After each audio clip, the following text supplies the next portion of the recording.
Suara saya kedengeran ya? Cek dulu ya. Kedengeran, kedengeran Kak.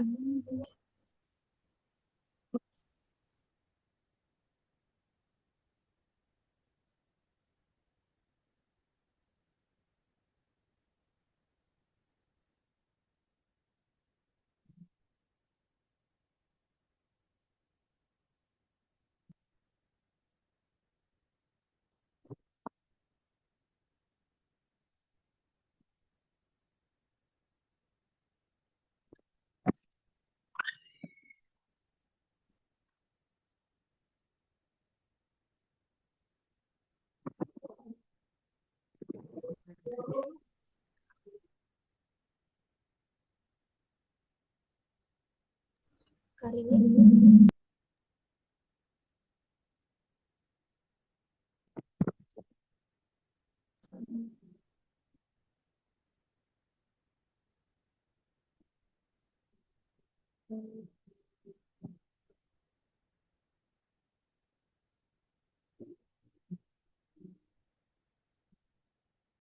Iya,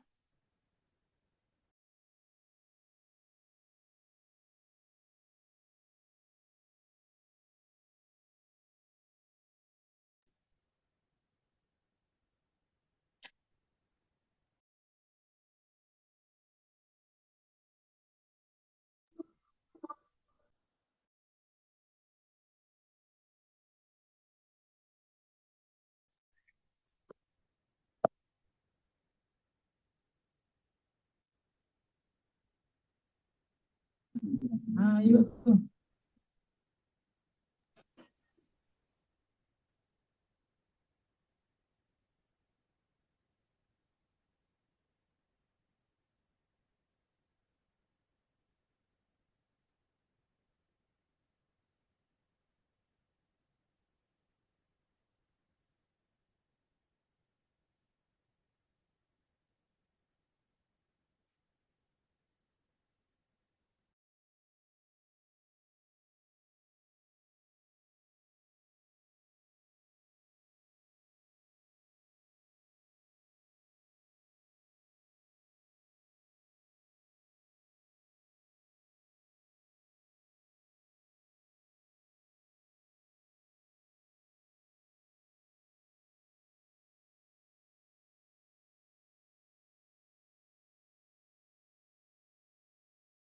Bismillahirrahmanirrahim.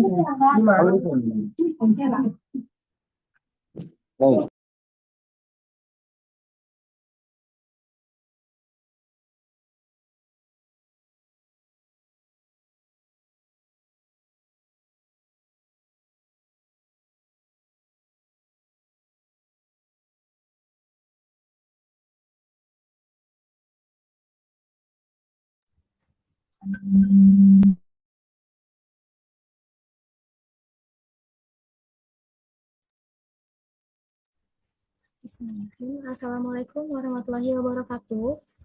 Selamat pagi, salam sejahtera bagi kita semua. Om Swastiastu, Namo Buddhaya. Salam kebajikan. Dengan penuh syukur, saya Asti mengucapkan selamat datang di acara BEM Universitas Teknologi Nusantara yang bertajuk Rumah Tangga Modern Membagi Peran Domestik Secara Adil. Sebuah kehormatan bagi saya untuk dapat berkumpul bersama Bapak, Ibu, teman-teman sekalian dalam acara luar biasa ini. Sebelumnya, saya ingin mengucapkan terima kasih kepada narasumber keren kita siang hari ini, yaitu Ibu Desi Syahniar, MC Psikolog yang merupakan founder Insipir. Agar tidak menunggu lama, mari kita mulai acara ini dengan sambutan dari Ketua Kementerian Kesetaraan Gender BUTN yang merupakan Ketua Pelaksana acara hari ini, kepada Dea Rahmawati. Kami persilakan. oke, terima kasih banyak Kak Asti untuk sambutannya. Assalamualaikum warahmatullahi wabarakatuh. Selamat siang, salam sejahtera untuk kita semua. Perkenalkan, nama saya Dea Rahmawati selaku Ketua Pelaksana di webinar ini. Dan terima kasih kepada Ibu Desi Syahrinang selaku pembicara kita pada acara kali ini. Dan terima kasih juga kepada Ketua BEM, yaitu Kak Stefani Buyung yang sudah eh, yang sudah mengizinkan yang sudah mengizinkan atas terjadinya acara kita pada hari ini. Dan mungkin untuk oh ya, sorry, sambutan juga untuk para peserta yang sudah hadir dan terima kasih banyak sudah hadir pada siang hari ini. Mungkin untuk sambutannya hanya segitu saja. Disilakan dilanjutkan kembali untuk ke moderator. Terima kasih. Baik, terima kasih kepada Ketua Pelaksana yang telah memberikan sambutannya. Setelah sesi materi yang telah kita simak bersama, kita akan memasuki sesi tanya jawab atau Q&A. Saya yakin sesi ini akan menjadi wadah yang sangat bermanfaat bagi kita untuk memperdalam pemahaman kita mengenai materi yang telah disampaikan. Pada akhirnya, mari kita masuk ke sesi yang paling ditunggu-tunggu, yaitu sesi materi yang akan dibawakan oleh Ibu Desi Syahnar, MC Psikolog. Kepada Ibu Desi, kami persilakan tempat dan waktunya. Ya, halo semua. Baik, Bu. Selamat, ini masih pagi ya, kayaknya ya. Oke, makasih udah hadir minggu-minggu pada hadir di sini buat ikut, saya bilangnya sharing session aja gitu ya. Nanti bagi sedikit uh, materi gitu ya terkait dengan apa tuh materinya, berbagi pernikahan gitu ya, pernikahan modern. Nah, kemarin sempat tanya nih sama teman-teman, ini memang yang ikut banyak yang sudah menikah kah gitu ataukah memang karena mahasiswa ya. Nah, mungkin nanti yang belum jadi dapat pengetahuan baru, jadi harapannya yang nggak harus syaratnya udah nikah dulu gitu ya, tapi yang belum pun nanti bisa dapat uh, dapat pengetahuan baru, manfaat baru. Terus juga mungkin bisa berkaca dengan orang tuanya di rumah, kakak, tante, siapapun gitu ya, siapa tahu nanti bisa ikut sharing juga gitu. Jadi nggak berbatas yang udah nikah aja yang boleh ikut sharing gitu ya. Oke, nah mungkin boleh Punten dibantu buat share ini ya, slide-nya teman-teman.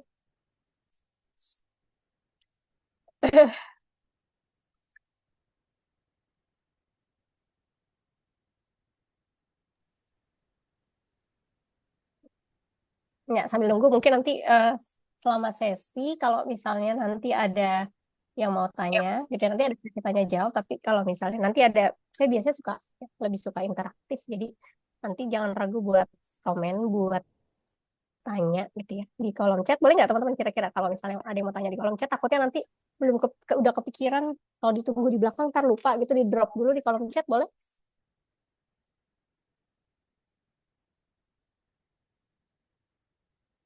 Bisa? Atau mau saya yang share? Saya cuma takut agak berat karena saya lagi double double ini nih, double kegiatan. Takutnya sinyalnya yang kurang kuat. Sebentar Kak, lagi dibuka.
Udah bisa?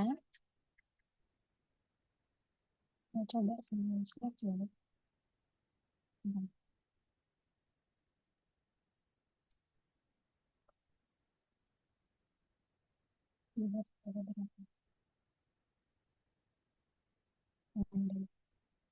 Oke, ininya yang klik 3 titik di atas, boleh. Apa ini jadi ini? Diputar dulu. Bentar, saya bisa putar ya.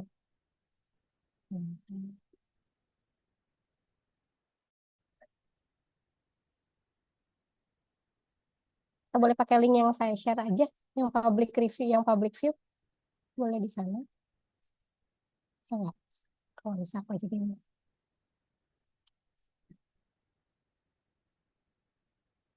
Bentar,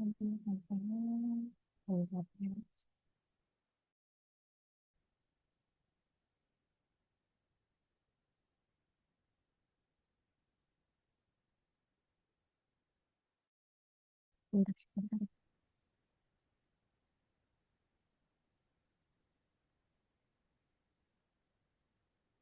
Udah Kak, silakan. Udah, udah kelihatan? Oh, di saya belum kelihatan sih. Oke. Iya, kayaknya kalau mau di slideshow yang titik 3 di atas tuh. Nah, di presentasi ya. Oke, yang lain sudah bisa kelihatan? Udah ya. Oke, kita bisa mulai kegiatannya. Assalamualaikum warahmatullahi wabarakatuh. Selamat pagi. Terima kasih teman-teman dari Universitas Teknologi Nusantara, betul ya? Nggak salah kan ya saya tulisnya ya? Ya, yang udah ngundang hari ini untuk sharing sama teman-teman di hari Minggunya terkait dengan membagi peran domestik secara adil gitu ya dalam konsep pernikahan modern. Pernikahan modern gitu, emang ada yang pernikahan emang ada yang tradisional, ada yang modern gitu ya. Bedanya apa sih gitu ya? Nanti mungkin kita akan ngobrolin lebih banyak ke arah sana.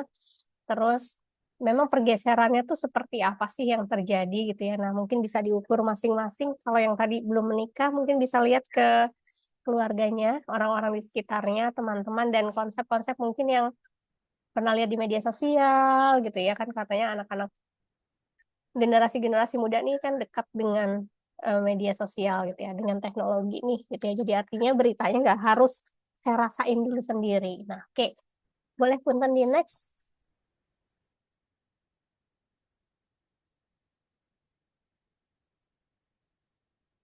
Ya, aku bisa anotat sih. Oke, saya mau kenalan dulu sedikit ya. Kenalin, nama saya Desi Syahniar. Kebetulan saya eh, punya anak, saya bilangnya punya anak ya.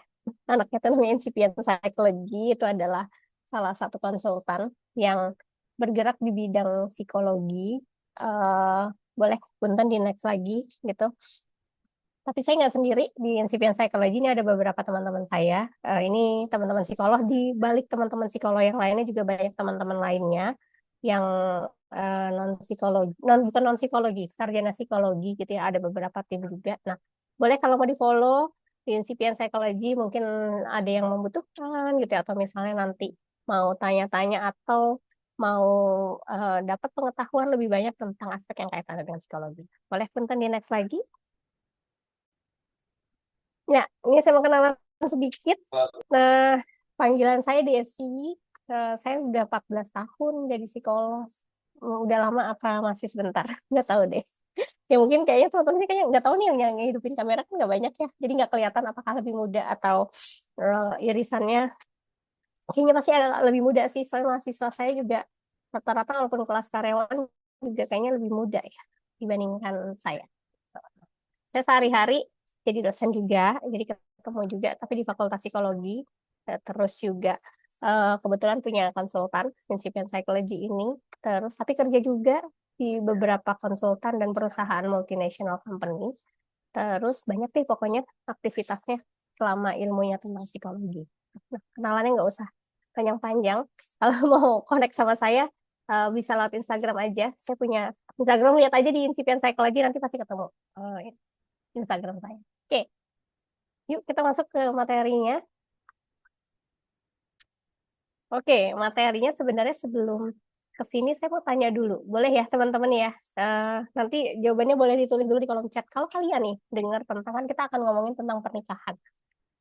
Ya, pernikahan Kalau kalian dengar kata-kata menikah gitu, apa sih yang terlintas di pikiran kalian? Boleh nggak tulis satu kata aja? Nggak ada benar, nggak ada salah. Menurut kalian apa? Yang terlintas gitu langsung. Akad, ibadah, oke. Apa lagi? Oke. Mhm. Complicated, oh oke. Menyatukan dua pikiran dalam satu wadah yaitu rumah tangga. Oke, komitmen. Rumah tangga rata-rata komitmen ya, komitmen ibadah, ibadah. Rumah tangga, niat untuk saling membaik, membantu kali ya maksudnya ya. Ibadah, oke. Ya, yang lain boleh ya sambil tulisin juga gitu. Apa sih yang terlintas? Kalau di sini sih sekilas kayaknya lebih banyak pemahamannya adalah ketika kita ngomongin menikah tuh yang terlintas adalah ibadah dan komitmen gitu ya. Mungkin kayak akad, terus tadi apa nih proses itu adalah bagian dari prosesnya gitu ya menuju ke ikatan pernikahan itu. Terus teman hidup, oke, dan lain-lain gitu. Nah, saya mau bawa dulu karena kita kan tinggalnya di Indonesia nih gitu ya. Kalau kita bicara tentang di Indonesia, Indonesia itu kita dikenal sebagai bangsa yang menganut namanya budaya Timur.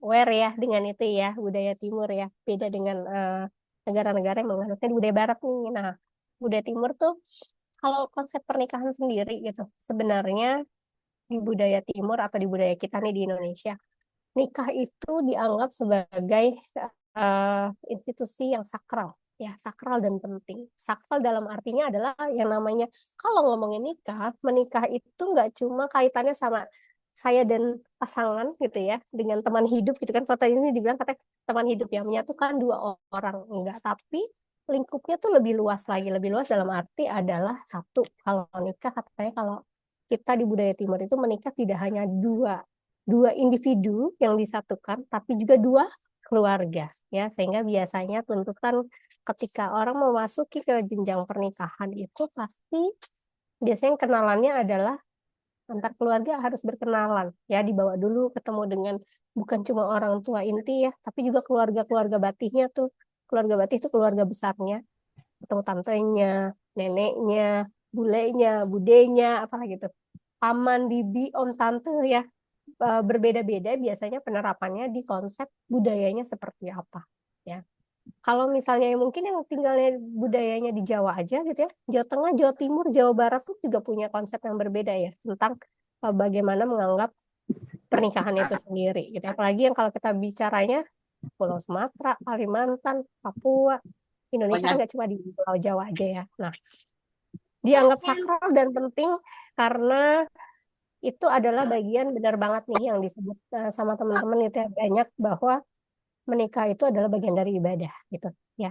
Konsepnya adalah mau di agama apapun ya, kalau di budaya Timur kita melihat bahwa pernikahan itu harus sakral gitu ya. Kalau misalnya kalau saya dari uh, Muslim gitu ya, kita melihat bahwa menikah itu adalah bagian dari ibadah gitu ya. Sehingga nanti ketika pernikahan diharapkan bisa membuka hal-hal yang sifatnya mendatangkan rezeki gitu ya, terus juga banyak hal yang sifatnya adalah bagian dari ibadah kita. Ibadah pernah dengar ya mungkin ya teman-teman yang agamanya Muslim, menikah itu adalah ibadah seumur hidup gitu ya, yang kadang lebih besar dibandingkan uh, yang lainnya gitu. Nah, di agama-agama yang lain saya rasa juga yang sepengetahuan saya gitu ya, di teman-teman saya yang agamanya misalnya non muslim misalnya Katolik gitu ya, masuk ke pernikahan itu dianggap sebagai hal yang sakral. Mungkin ada yang agamanya Katolik nggak, di sini saya buat di agama Katolik itu biasanya orang yang sudah menikah itu satu, mereka itu cuma bisa bercerai dengan uh, kematian. Sehingga biasanya orang-orang yang agamanya Katolik ketika dia mau bercerai itu prosesnya lebih susah, lebih sulit gitu ya, harus sampai ke Vatikan. Mungkin ada yang pernah dengar dan pernah baca tuh terkait dengan itu, atau punya punya relasi atau teman-teman yang adanya di agama itu. Ya karena sebegitu sakralnya, sebegitu pentingnya, sebegitu dianggap bahwa ini tuh bukan main-main loh gitu ya. Ini tuh bukan sesuatu yang sifatnya cuma yuk nikah gitu ya. Nah, oke, boleh next lagi. Nah, Karena tadi kita ngomonginnya tentang pernikahan di budaya timur, ini membentuk bagaimana yang ketika sudah menikah kan tadi menyatukan walaupun nggak cuma dua orang ini ya, menjadi suami dan istri gitu, tapi juga keluarga-keluarganya, tapi yang lebih spesifik adalah kita hari ini mau bahasnya tentang peran suami dan istrinya, si dua orangnya, karena nggak ngebahas tentang keluarganya, karena itu SKS-nya jadi bisa lebih panjang kalau ngomongin ke situ, dan topiknya bisa beda lagi. Nah, adanya konsep tentang tadi bagaimana menikah dipandang di budaya timur, ini juga membentuk secara budaya dari zaman dulunya gitu ya, bahwa yang namanya suami sama istri itu punya perannya masing-masing. Perannya tuh seperti apa sih? Ada pembagian yang mungkin secara aturan tertulisnya nggak ada ya, nggak ada pembagian tentang misalnya di undang-undang dasar gitu ya, atau aturan, atau misalnya ketika mau menikah gitu bikin kita kayak di sekolah gitu ya, ada aturan masuk harus jam 7 pagi. Kuliah jam berapa masuknya? Kuliah harus sama dosen mungkin kayak gitu ya. Kalau misalnya mau masuk satu mata kuliah kan ada rules-nya gitu ya, yang sengaja dibuat, dituliskan enggak. Tapi ada peran yang menempel, melekat gitu ya, ketika kita memiliki label suami dan istri ini. Nah, apa sih perannya? Boleh teman-teman, boleh punten di next. Iya. Perannya adalah, nah sebelum ke situ, saya mau lihat dulu ini ya. Ini konsep budaya secara tradisionalnya dulu ya. Ini ada beberapa penelitian yang mengangkat tentang bagaimana pembagian peran pernikahan gitu ya di beberapa budaya. Nah, ini ada satu penelitian dari Udah mau ayam nggak? Ini ayam enak. dari Nggak mau UGM beneran. ya. Eh, Ya Allah, kamu berprinsip banget ya punten, Allah. Keren sih. yang belum di-mute boleh punten di-mute dulu teman-teman. Oke. Soalnya tadi ngomongin mie ayam enak sih, emang mie ayam ya siang-siang gini ya. Oke.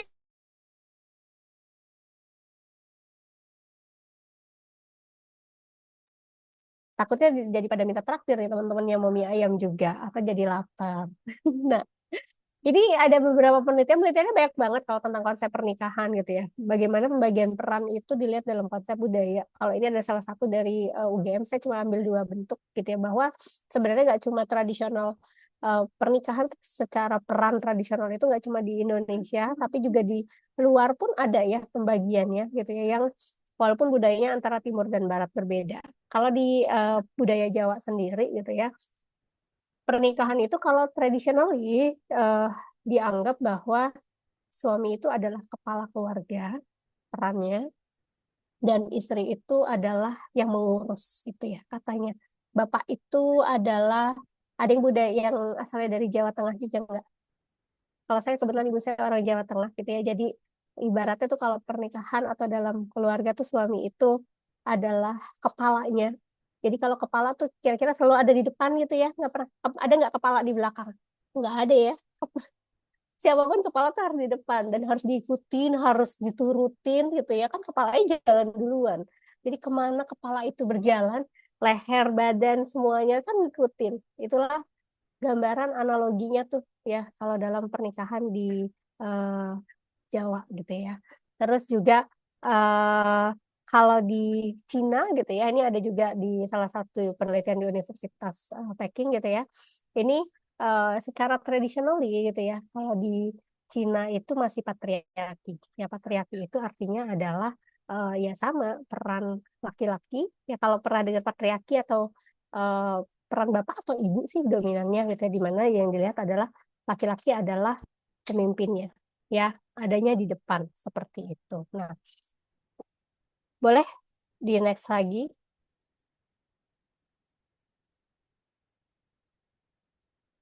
Cina dan sebagian Sumatera kalau tidak salah patriarki. Ha, betul, tapi kalau di Sumatera itu sebenarnya karena orang tua saya itu bapak saya itu orang Sumatera Barat. Kalau di Sumatera Barat justru lebih ke materialisme, matri apa tuh bilangnya ya, dari peran ibu gitu ya. Jadi ibu yang lebih punya peran dominan di dalam konsep rumah tangga. Boleh di next dulu. Oke, nah ini jadi tradisionalnya sebenarnya pembagian peran antara suami dan istri gitu ya. Tadi suami itu dianggap adalah kepala keluarga. Kalau kepala keluarga artinya selalu ada di depan. Mau berdiri ada di depan gitu ya. Mau terkait dengan hal apapun. Pokoknya ini adalah orang, gimana ya saya bilangnya, istilahnya adalah orang nomor satu di keluarga adalah suami gitu ya. Nah, terus tugasnya apa? Tugasnya dia harus gitu ya, menyediakan nafkah dan keamanan. Keamanan itu dalam konsep apa sih biasanya? Nggak cuma memastikan keluarganya atau istrinya dulu ya, istrinya ini tinggal di rumah gitu ya, ada tempat tinggal yang aman, terus juga sehari-hari sesederhana fungsi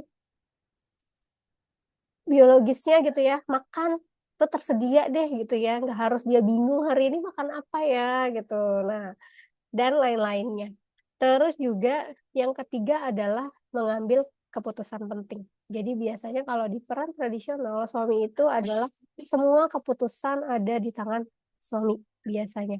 Jadi misalnya nih, sesederhana, mungkin saya nggak tahu nih teman-teman juga merasakan ini. Kalau saya, menurut saya masih ada di orang tua yang sangat tradisional gitu ya, yang dimana kalau misalnya sesederhana dulu waktu saya kecil gitu ya, uh, misalnya saya mau beli sesuatu gitu, ibu saya tuh harus bilang sama bapak saya. Pasti jawaban yang sering dibilang sama ibu saya adalah tanya papa dulu.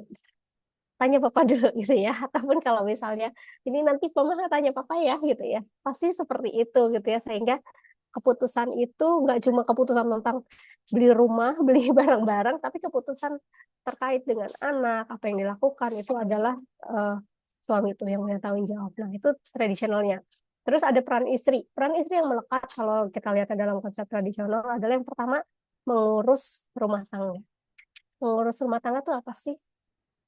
Seluruh aktivitas rumah tangga. Utamanya adalah kalau dulu pernah dengar bahwa wanita itu kerjanya adalah apa? Kasur, terus dapur, satu lagi apa? Pernah ya, pasti pernah dengar itu ya, bahwa peran itu melekat karena adanya ini, yang melekat karena adanya anggapan bahwa ketika sudah menikah jadi istri, tugas utamanya yang melekat di wanita itu adalah ya udah ngurus rumah tangga.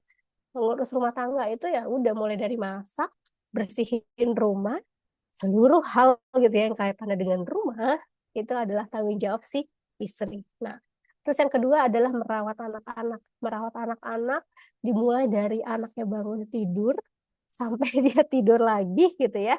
Itu adalah tanggung jawab utamanya adalah si ibu ya gitu.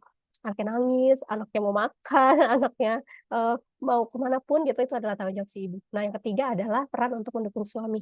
Yang mendukung suami dalam arti berarti support tuh tadi kaitannya biasanya dengan keputusan yang diambil oleh suaminya. Jadi misalnya suaminya punya keputusan A, berarti istri diharapkan juga memberikan dukungan. Itu yang menempel tuh. Nah,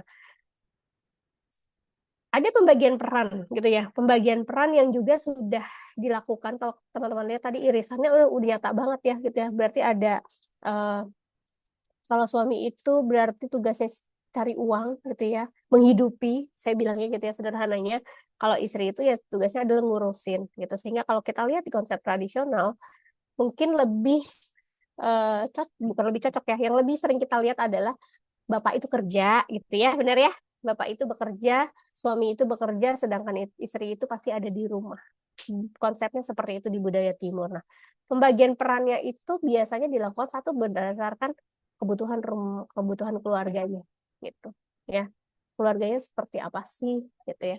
Terus juga peran suami dan istri itu saling melengkapi itu tadi ya, saling mendukung tuh. Ada pembagiannya tuh. Pembagiannya oke, saya adalah yang bekerja, saya keluar rumah cari uang mencukupi kebutuhan rumah tangga supaya punya nafkah aman, nyaman gitu ya. Terus pendidikan anak, istrinya mau beli kosmetik apapun lagi gitu ya. Istrinya mau healing, nah enak ya.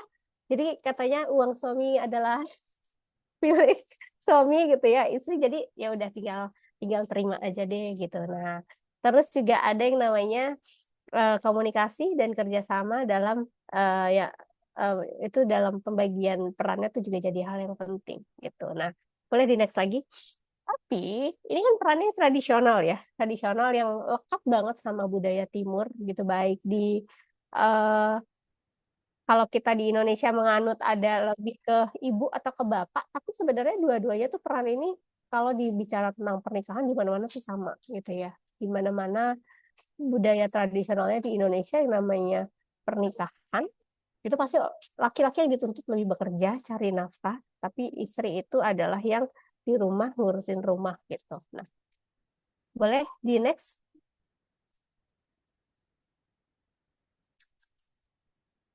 Oke. Beranjaknya budaya ya, walaupun kita masih sampai hari ini masih di budaya timur, masih masih budaya timur, tapi kan lama-lama kita ada serapan ya, serapan budaya barat, perubahan masyarakat. Yang namanya masyarakat itu kan dinamis ya, budaya itu dinamis, dan juga banyak eh, teknologi masuk gitu ya. Teknologi masuk, zaman pun berubah. Teknologi masuk, zaman berubah menyebabkan ada perbedaan generasi-generasi yang teman-teman kenal, ada sebutan, ada Gen X, Gen Y, Gen Z, apa milenial lupa ya.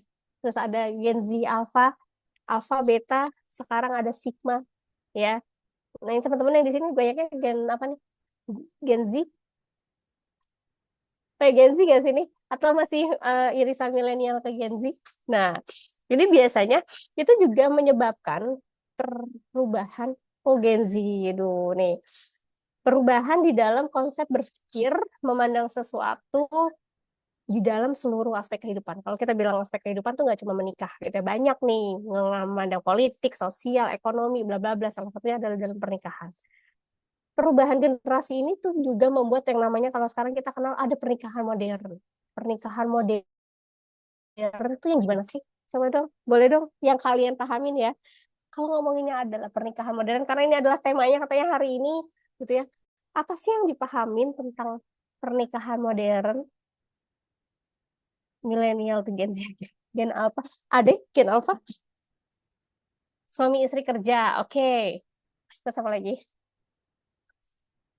Apa sih pernikahan modern? Emang beda ya gitu sama tradisional? Emang beda gitu ya? Apakah di pernikahan modern nggak ada lagi istri yang ngurus rumah? Nggak ada lagi gitu suami yang jadi kepala, suami ada di belakang gitu kalau sekarang? Atau yang gimana sih kalau di kepala kalian? Istri kerja, suami di rumah. Oke. Hidup bersama bukan tinggal bersama.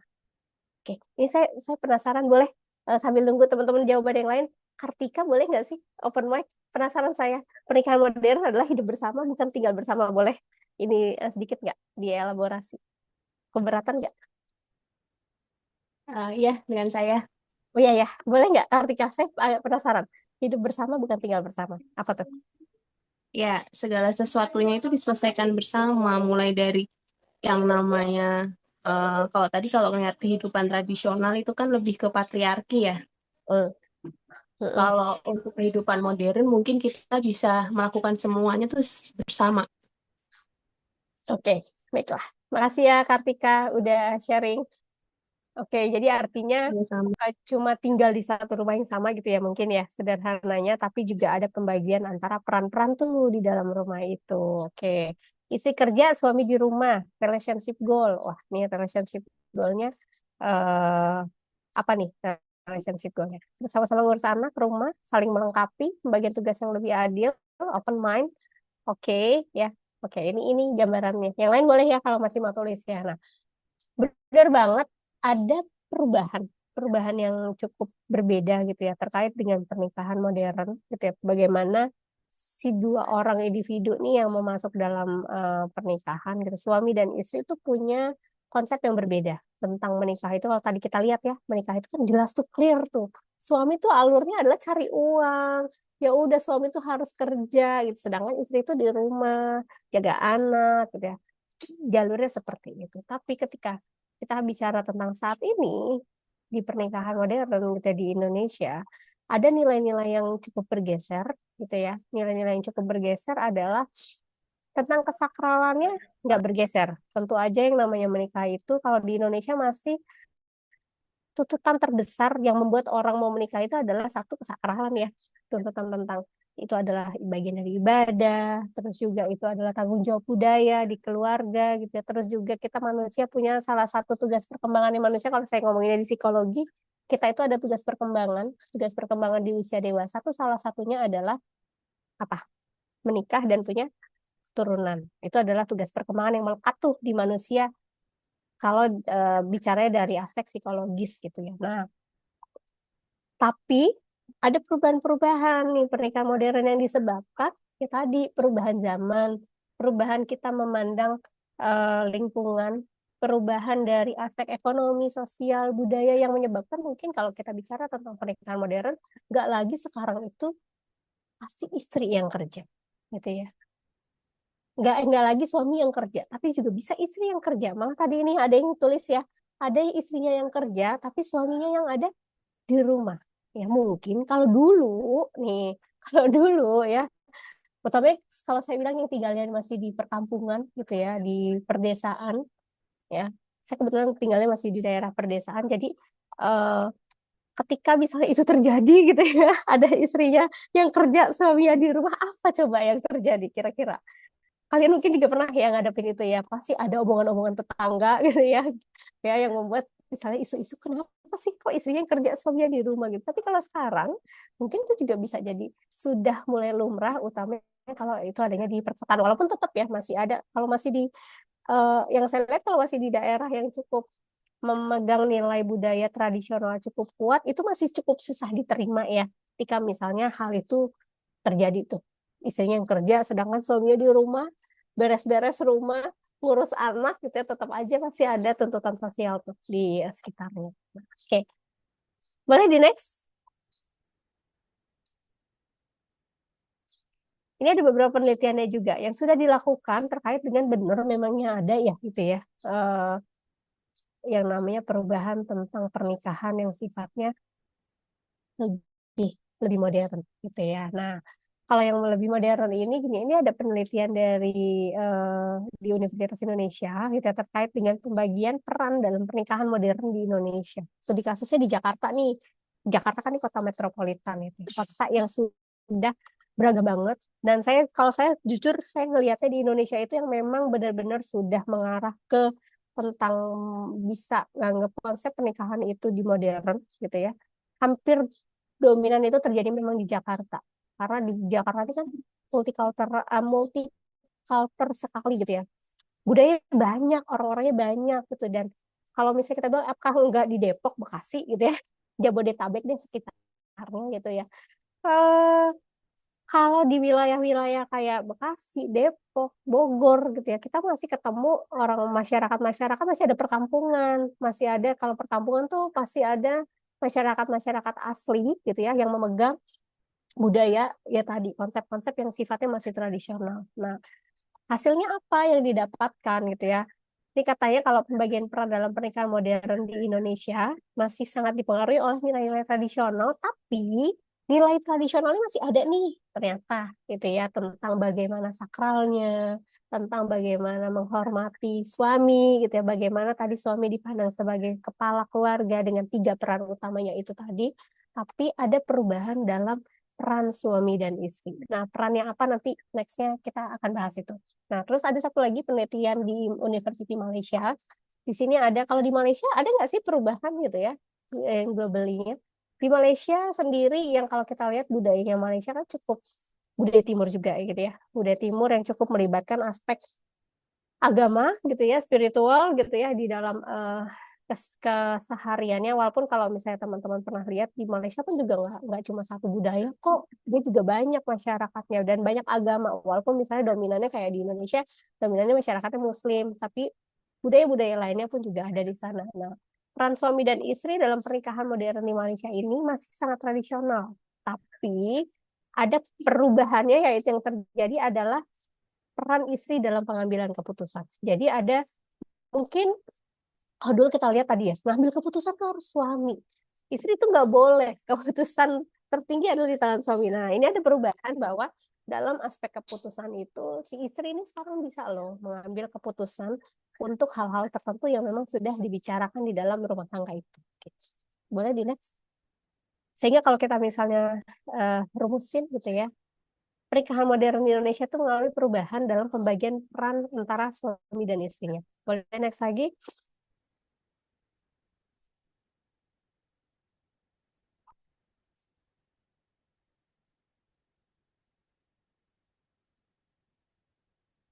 Boleh di next, betul?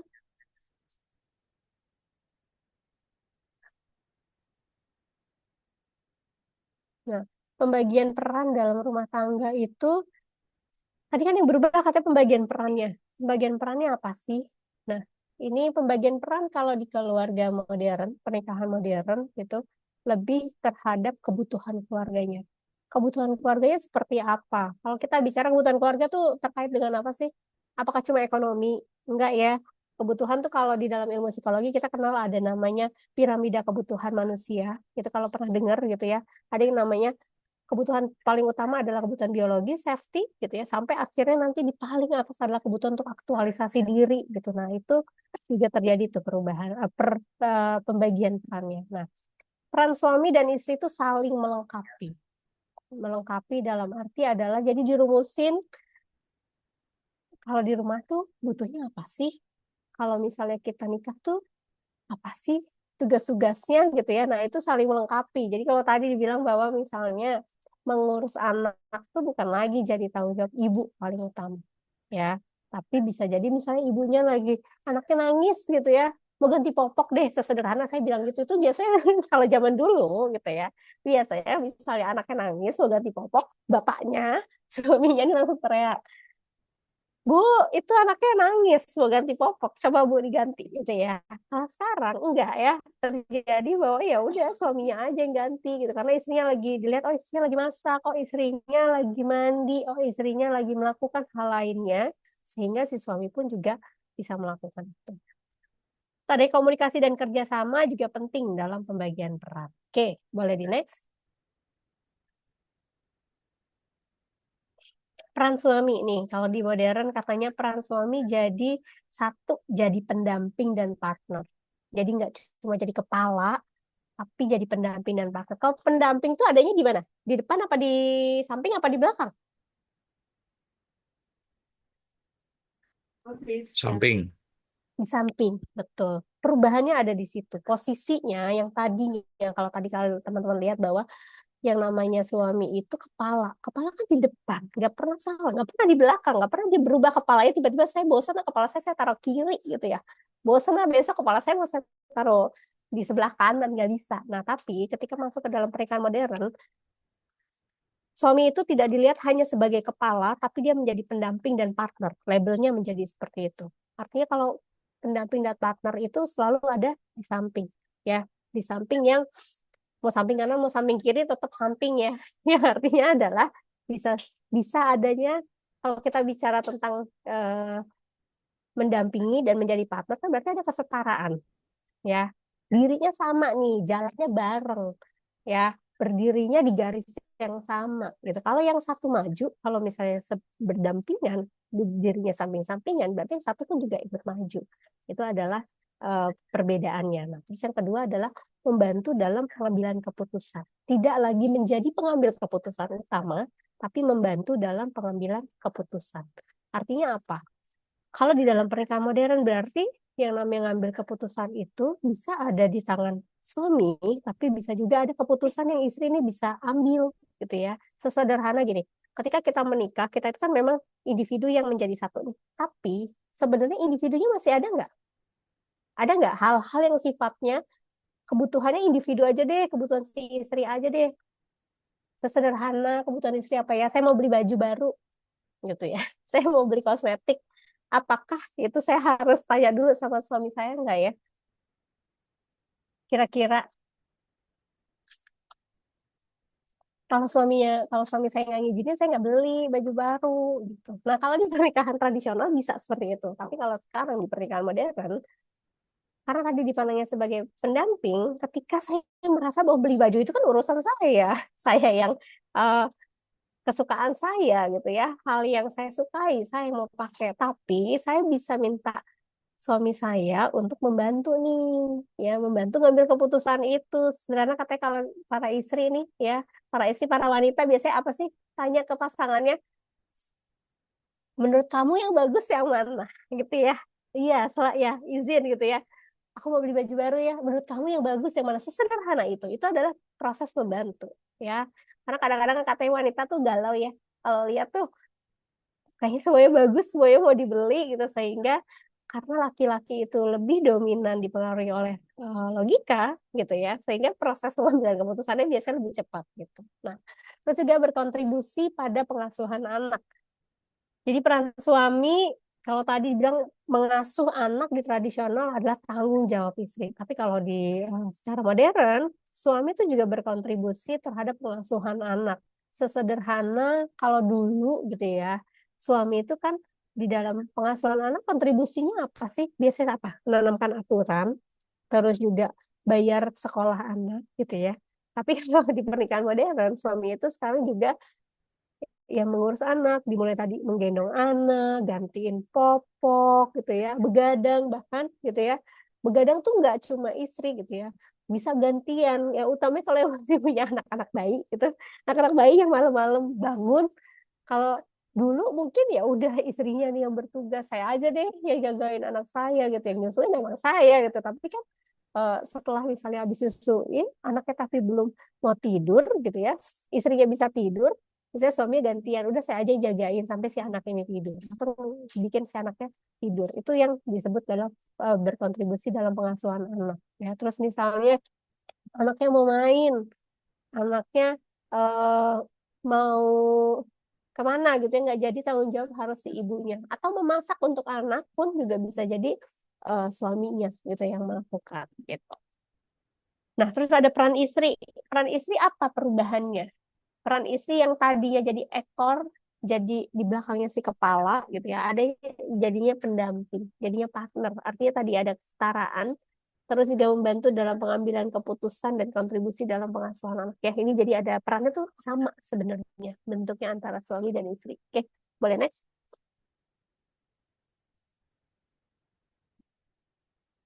Pembagian peran di dalam pernikahan modern harus berdasarkan kebutuhan keluarga dan saling melengkapi. Menurut teman-teman ya, bisa beda-beda nggak antar keluarga kebutuhannya? Atau sama semuanya? Berbeda. Iya, betul. Beda-beda ya. Beda-beda kebutuhannya, beda-beda pandangan budayanya juga, beda-beda tanggung jawabnya seperti apa. Saya bilang kenapa kebutuhannya beda-beda, karena gini, pasangan yang baru menikah, masih sama-sama sendiri gitu, belum punya, akan berbeda kebutuhannya ketika sudah punya anak. Ya, orang yang baru menikah belum punya anak kan berarti kebutuhan atau yang harus dikomunikasikan adalah kebutuhan si istri dan si suami. Tapi ketika misalnya punya anak, yang mereka komunikasikan bobotnya jadi bertambah nih. Kebutuhan itu tidak hanya rumah saya dan kamu, tapi ada rumah saya, kamu dan anak. Ya, atau biasanya ada misalnya keluarga yang eh, tinggalnya masih sama orang tua. Sehingga kebutuhan itu tidak hanya saya dan suami, tapi ada orang tua juga. Gitu. Jadi berbeda-beda tergantung dari keluarga ini seperti apa. Oke, boleh next lagi.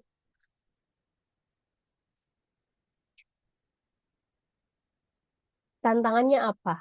Perubahan tuh nggak ada yang mudah. Benar ya? Pasti ada tantangannya. Ini juga terkait dengan pernikahan.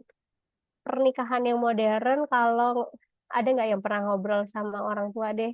Itu waktu kita memandang pernikahan tuh sekarang, atau yang suami atau istrinya sekarang berbagi berbagi peran sama-sama kerja. Mungkin boleh ya nanti ada yang mau sharing pengalamannya, dua-duanya saling sama-sama kerja. Tantangannya apa sih yang dihadapi? Tantangannya adalah, selain ini saya dari konsep di luarnya dulu ya, di luar dari si pasangan, biasanya tantangan utama adalah tantangan sosial. Tantangan sosial baik dari pandangan masyarakat, pandangan keluarga sendiri, gitu ya, bagaimana misalnya keluarga melihat, kok suamimu tuh yang di rumah gitu ya, suami kamu sih yang di rumah, kamu yang kerja, gimana sih? Ya, atau sesederhana misalnya nih, suami saya lagi gantiin popok, terus nanti misalnya orang tuanya ngelihat gitu ya, kok bukan kamu yang gantiin gitu ya, atau dia lagi masak sendiri, gimana sih, masa suaminya bikin minum sendiri, harusnya istri dong bikinin gitu ya. Sesederhana itu tuh salah satu tantangan yang terjadi. Nah, ada perbedaan pendapat, jadi nggak cuma dari si suami dan istrinya, tapi tadi ya di lingkungan dari si suami dan istrinya itu sendiri. Nah, kalau dari suami dan istrinya ini, biasanya tantangannya adalah perbedaan pendapat. Ketika misalnya teman-teman menikah nih, ya, yang satu nganggap nikah tuh masih bapak tuh suami tuh harus jadi kepala. Nah, saya udah memandang bahwa enggak ya. Saya bilang suami saya enggak, yang namanya suami itu harusnya di samping. Saya maunya cari suami itu yang mendampingi, yang berpartner. Nah, ketika itu berbeda, terus mereka menikah, apa yang terjadi? Konflik nggak? Konflik ya, ya pasti konflik yang terjadi. Yang satu mikirnya masih enggak, suami itu pokoknya masih harusnya kerja doang, cari uang.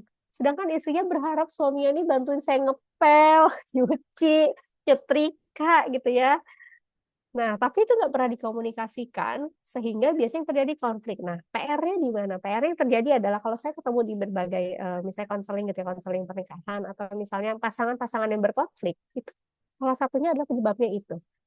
Yang terjadi adalah tidak dikomunikasikan. Saya tuh punya harapan suami saya itu bantuin saya nyuci piring, sesederhana itu loh.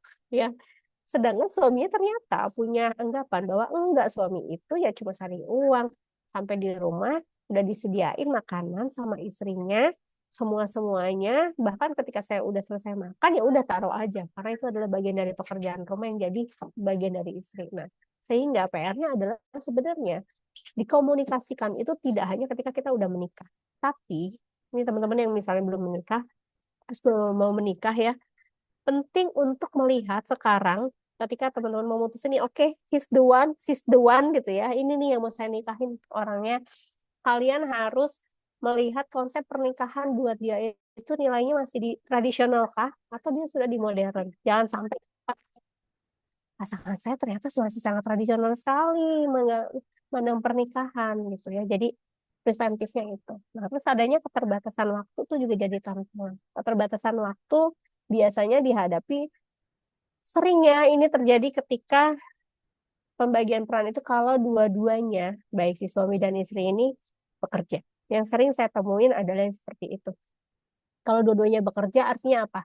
Artinya berarti sama-sama punya jam yang berbeda, ya. Bekerja di tempat yang sama pun juga punya tantangan yang berbeda ya. Ada keterbatasan waktu yang kita punya. Terus ada tekanan sosial. Nah, tekanan sosial yang tadi saya cerita ya, bisa jadi kita ngerasa bahwa ya nggak apa-apa suami saya bantuin saya nyapu, atau suaminya bilang ya nggak apa-apa istri saya ganti ganti lampu sendiri, ngangkat galon gitu ya. Nah, ada ya yang gitu kan ya. Tapi ketika misalnya orang tua, masyarakat melihat, loh, tuh lihat deh, kok istrinya ganti lampu sendiri ya, kasihan banget. Emang suaminya nggak ada gitu ya. Padahal ya itu adalah hal yang lumrah gitu ya di rumah saya gitu, bahwa ganti lampu itu bukan cuma tugasnya laki-laki gitu ya. Hal mekanik itu bukan cuma tanggung jawab utama laki-laki, tapi jaga rumah gitu ya. Menjaga rumah itu juga jadi tanggung jawab istri. Ketika hal itu memang bisa dilakuin, yang nggak ada salahnya gitu ya. Nah, itu juga jadi salah satu tantangan tuh, tekanan sosial. Boleh di next lagi? Oke, konflik. Nah, tadi kan kalau misalnya nggak diomongin, biasanya mengarahnya jadinya ke konflik. Nah, konfliknya apa bentuknya yang biasanya dihadapi?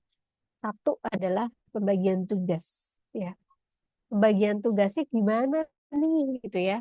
Apakah tadi terbatas pada ya udah pokoknya urusan-urusan yang kaitannya dengan pekerjaan rumah itu adanya, eh, perannya adanya di siapa? Terus juga ini bagiannya siapa sih, ya? Ada nggak di sini teman-teman yang benar-benar ngebagi dengan pembagian tugas tuh strict atau biasanya dinamis? Kalau teman-teman yang di sini, ada nggak yang udah sampai ke situ? Pokoknya kamu tugasnya atau Senin sampai Jumat kamu nyuci gitu. Rabu Kamis kamu nyapu gitu. Ada nggak sih yang gitu? Yang sampai sudah membagi tugas dengan clear? Oh, ada. Nah, boleh dong cerita. Amalia boleh open mic sedikit. Pembagian tugasnya seperti apa? Kalau nggak keberatan buat sharing. Iya, kalau pembagian tugas yang saya lakuin sama suami itu, pokoknya kalau pagi sebelum dia berangkat kerja, itu sapu area depan, halaman rumah, karena saya nggak mau Oke. keluar rumah gitu. Terus sama buang sampah, sama ganti pasir kucing, udah itu aja. Lainnya saya yang ngerjain, pembagian tugasnya gitu. Oh, oke. Itu tapi dikomunikasikan dan disetujui sama suami. Iya, setuju. Oke. Berdasarkan permintaannya Mbak Amalia ya, berarti ya? Betul ya? Iya, Oke, ya. Oke. Yang lainnya ada nggak lagi yang punya pembagian tugas yang udah sampai clear gitu? Ini tugas saya, ini tugas kamu, atau ya udah semuanya deh, manapun yang sempat suka-suka deh. Gitu, siapa yang lagi sempat ya udah deh kerjain. Yang mana? Ada nggak yang mau sharing lagi selain Amalia? Nah ya, oke. Ya udah nikah aja. Udah, boleh nggak sharing? Biar tahu gitu, apakah selalu clear gitu ya pembagian tugasnya. Nah, beda-beda sebenarnya pembagian tugasnya. Ada pasangan-pasangan yang udah di clear ya, clear banget ya. Kalau tadi yang Mbak Amalia sampein gitu ya, mungkin sudah clear nih. Ini yang di dalam tugas rumah tangga gitu ya, yang ini pokoknya saya nggak mau deh gitu, kamu harus buang sampah, ganti pasir kucing gitu ya, terus juga kamu harus sapu halaman gitu ya, sisanya ya udahlah serahin ke saya. Tapi ada juga yang biasanya ya let it flow gitu ya, tahu pokoknya semua urusan rumah A sampai Z siapapun yang sempat ya udah lakukan gitu. Nah ini biasanya juga terkait dari tadi waktunya seperti apa, pekerjaan si pasangan ini tuh bagaimana, karena biasanya berbeda ya gitu. Nah terus ada peran ganda. Peran ganda ini biasanya terjadi konflik itu ketika bekerja ya, ketika si pasangannya ini bekerja di dua-duanya ya. Peran ganda antara ibu bekerja, istri bekerja, suami bekerja, terus juga mengurus rumah. Itu biasa terjadi konflik tuh. Ya, sama-sama capek, pulang kerja, terus cuma sekedar sesederhana siapa yang nyapu halaman gitu ya, siapa yang nyapu rumah nih. Kok rumah kita kotor banget ya? Kok rumah kita kok cucian numpuk, sesederhana itu ya, ketika misalnya tadi nggak ada pembagian perannya, itu bisa jadi sumber konflik. Terus juga ekspektasi. Ekspektasi adalah harapan dari masing-masing orang. Tadi yang saya sampaikan. Ekspektasi saya adalah kalau saya nikah, misalnya si istri gitu ya, dan dulu pas dia mau nikah, dia punya ekspektasi, kalau saya nikah, saya maunya nggak mau kerja, gitu. Pokoknya saya mau di rumah aja deh, ngurus rumah. Itu udah jadi ekspektasi saya misalnya. Terus juga si suami nih yang mau nikah, ternyata punya ekspektasinya, saya kalau nanti kerja, saya maunya nggak mau kerja sendirian. Saya maunya istri itu adalah membantu kerja juga sehingga nanti beban keluarga utama dalam aspek ekonomi, pendidikan anak, bayar listrik, apalagi nih banyak banget ya kalau ngomongin kebutuhan rumah tangga, jalan-jalan, terus juga nabung, investasi, itu nggak cuma ditanggung sama saya sebagai suami, tapi saya ingin istri itu juga memberikan andil. Nah, kan punya ekspektasi nih, punya harapan yang beda-beda. Nah, ekspektasi yang berbeda, biasanya kalau tadi saya, si istrinya tadi pingin nikah, harapannya adalah saya maunya pokoknya udah deh suami saya saja yang kerja. Nah, beda tuh ekspektasinya ya. Itu biasanya jadi konflik ya ketika dia masuk ke dalam pernikahan. Oke. Terus juga ada komunikasi. Komunikasi kalau menurut saya adalah aspek utama sih. Sebenarnya ini konflik yang sering kali nih. Mulai dari pembagian tugas, peran ganda, ekspektasi, perubahan itu semuanya bisa biasanya salah satu sumber utama terjadinya masalah-masalah atau konflik di dalam pernikahan adalah karena komunikasi. Ya, karena nggak diomongin. Bukan nggak diomongin cuma ketika mereka sudah menikah, tapi bahkan dari awal mereka sebelum mau memutusin, oke besok kita akad nikah ya. Nggak pernah ngomongin siapa yang bayar listrik, nggak pernah ngomongin nanti pembagian gaji itu, gaji kamu itu bagaimana. Nggak pernah ngomongin tentang siapa yang nyapu rumah, ngepel rumah, ya, nyetrika. Itu tidak pernah dibicarakan. Sehingga ya udahlah nikah aja dulu, saya cinta sama dia. Pokoknya dia adalah yang paling ganteng sedunia, paling cantik sedunia, paling bikin saya bahagia. Tapi lupa bahwa hidup itu nggak cuma sekedar dipuji, ya. Kan katanya kalau orang menikah nih, berapa tahun berapa tahun orang berubah biasanya? 5 tahun pertama tuh mungkin katanya honeymoon phase itu, pernikahan honeymoon phase itu paling cuma sekedar 1 tahun pertama. Ya, setelah 1 tahun terjadi perubahan-perubahan. Perubahan-perubahan dalam arti bukan orangnya berubah gitu ya, enggak ya. Tapi perubahan biasanya tadi ya, hidup yang biasanya saya hidup sendiri, saya mungkin biasanya ngekos, atau saya tinggal sama orang tua yang segala sesuatu disupport sama orang tua, ini saya harus tinggal ngurusin rumah, saya harus nyuci, harus nyetrika, harus nyapu, harus masak, harus mikirin suami saya harus bawa bekal apa, nanti suami saya pulang jam berapa, dan lain-lainnya gitu. Apalagi ketika misalnya jadi punya anak gitu ya, gimana anak saya nanti, siapa yang jemput, terus siapa yang siapin makanan buat anak, siapa yang A, B, C, D, E, F, G gitu ya. Tidak dikomunikasikan di antara suami dan istri itu adalah sumber konflik utamanya yang sering kali terjadi. Gitu. Boleh di next? Ekspektasi untuk urusan rumah tangga dan anak sewa ART. Oke. Di ini nggak di komunikasikan nggak nih ekspektasi itu? Itu ini Maulana boleh Mas Maulana ya boleh sharing nggak? Ini ekspektasinya sudah dikomunikasikan atau lagi punya ekspektasi ini sebenarnya saat ini, boleh nggak? Karena saya sering banget loh ketemu case sederhana itu gitu ya, ketika si istri atau suaminya pinginnya ekspektasinya itu, tapi ternyata satu pasangannya tidak mendukung itu ekspektasi itu. Oh, belum menikah. Oke. Nah, karena belum menikah, ini adalah ekspektasi yang saya pernah ketemu ya. Ada yang mau bercerai gitu.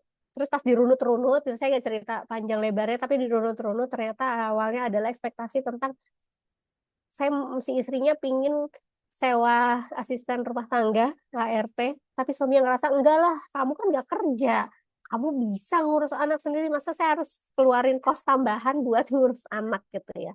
Padahal menurut istrinya, tapi kan saya juga mau mengembangkan diri gitu ya, kalau bisa dengan saya misalnya mencoba untuk bikin bisnis di rumah, saya juga masih mau belajar hal-hal baru gitu. Saya juga mau punya komunitas, saya mau berdaya sebagai diri saya sendiri, sehingga supaya fungsi eh, pekerjaan rumah tangganya ini nggak keteteran dan terbantu, saya ngerasa saya tuh butuh deh di support ART gitu ya. Sedangkan menurut saya nggak usah lah, pekerjaan rumah tangga kan gitu-gitu doang, gampang gitu ya. Dan di dalam keluarga itu antara si pasangan suami dan istri ini, suaminya masih yang memegang peran tradisional bahwa suami itu nggak boleh tuh, masa suami nyapu, masa suami ngepel gitu, masa suami masak, masih ada di pandangannya itu. Padahal istrinya berharap coba dong dibantuin cuci piring kek, ngepel kek gitu ya. Nah itu ya. Nah, boleh di next lagi. Oh, ini dampaknya udah di sini aja. Dampak konfliknya apa sih yang terjadi gitu? Tadi konfliknya banyak ya. Dampaknya biasanya adalah satu, jadi stres, jadi cemas ya. Ini yang sering kali terjadi, stres gitu ya. Aduh, pernikahan saya kok nyebelin banget ya. Nah, tadi katanya menikah itu sakinah mawaddah warahmah ya kalau di dalam Islam ya. Artinya kan adalah semua orang yang mau menikah adalah ingin lebih bahagia, benar gak? Benar ya. Harapannya adalah mendatangkan ibadah, komitmen untuk kebahagiaan yang membuat si orang itu lebih happy loh dibanding sebelumnya ketika sebelumnya dia menikah. Tapi mostly, saya bilang mostly karena ini adalah kasus yang banyak banget terjadi ya. Banyak banget terjadi bahwa bukan banyak banget, banyak sih, banyak banget. Apalagi di pasangan-pasangan muda nih yang justru menganut tentang pernikahan modern sekalipun, bukan cuma yang di tradisional. Ini malah merasa menikah itu menimbulkan stres, cemas, terus juga gangguan-gangguan psikologi lainnya, terus juga yang mulai ringan, dari yang ringan sekedar sakit kepala, sekedar saya nggak bisa tidur, gara-gara mikirin, gara-gara kecapean, gara-gara ABCD yang kaitannya dengan rumah tangga, sampai akhirnya berakumulasi gitu ya, sampai muncul tuh masalah-masalah psikologis yang berat gitu. Terus yang kedua adalah tentu saja kalau tadi kita ngomonginnya peran, terus tadi ada konflik di dalam peran antara saya dan suami, pasti pertengkaran ya. Sesederhana bertengkar tuh nggak selalu yang besar-besar ya, dan nggak seperti yang kita lihat di media sosial yang bertengkar pasti karena orang ketiga gitu ya. Bertengkar itu pasti karena hal-hal yang berat-berat gitu. Enggak, pertengkaran tuh macam-macam ya. Bisa jadi cuma sekedar tadi, siapa yang nyapu, siapa yang cuci piring, itu bisa jadi pertengkaran yang kalau terjadi setiap hari. Kebayang nggak sih? Kalau saya setiap hari ngomongin suami saya, coba itu cuci piring dong, bantuin, cuci piring saya udah banyak gitu ya. Tiap hari begitu terus bertengkarnya. Nggak udah, nggak selesai-selesai.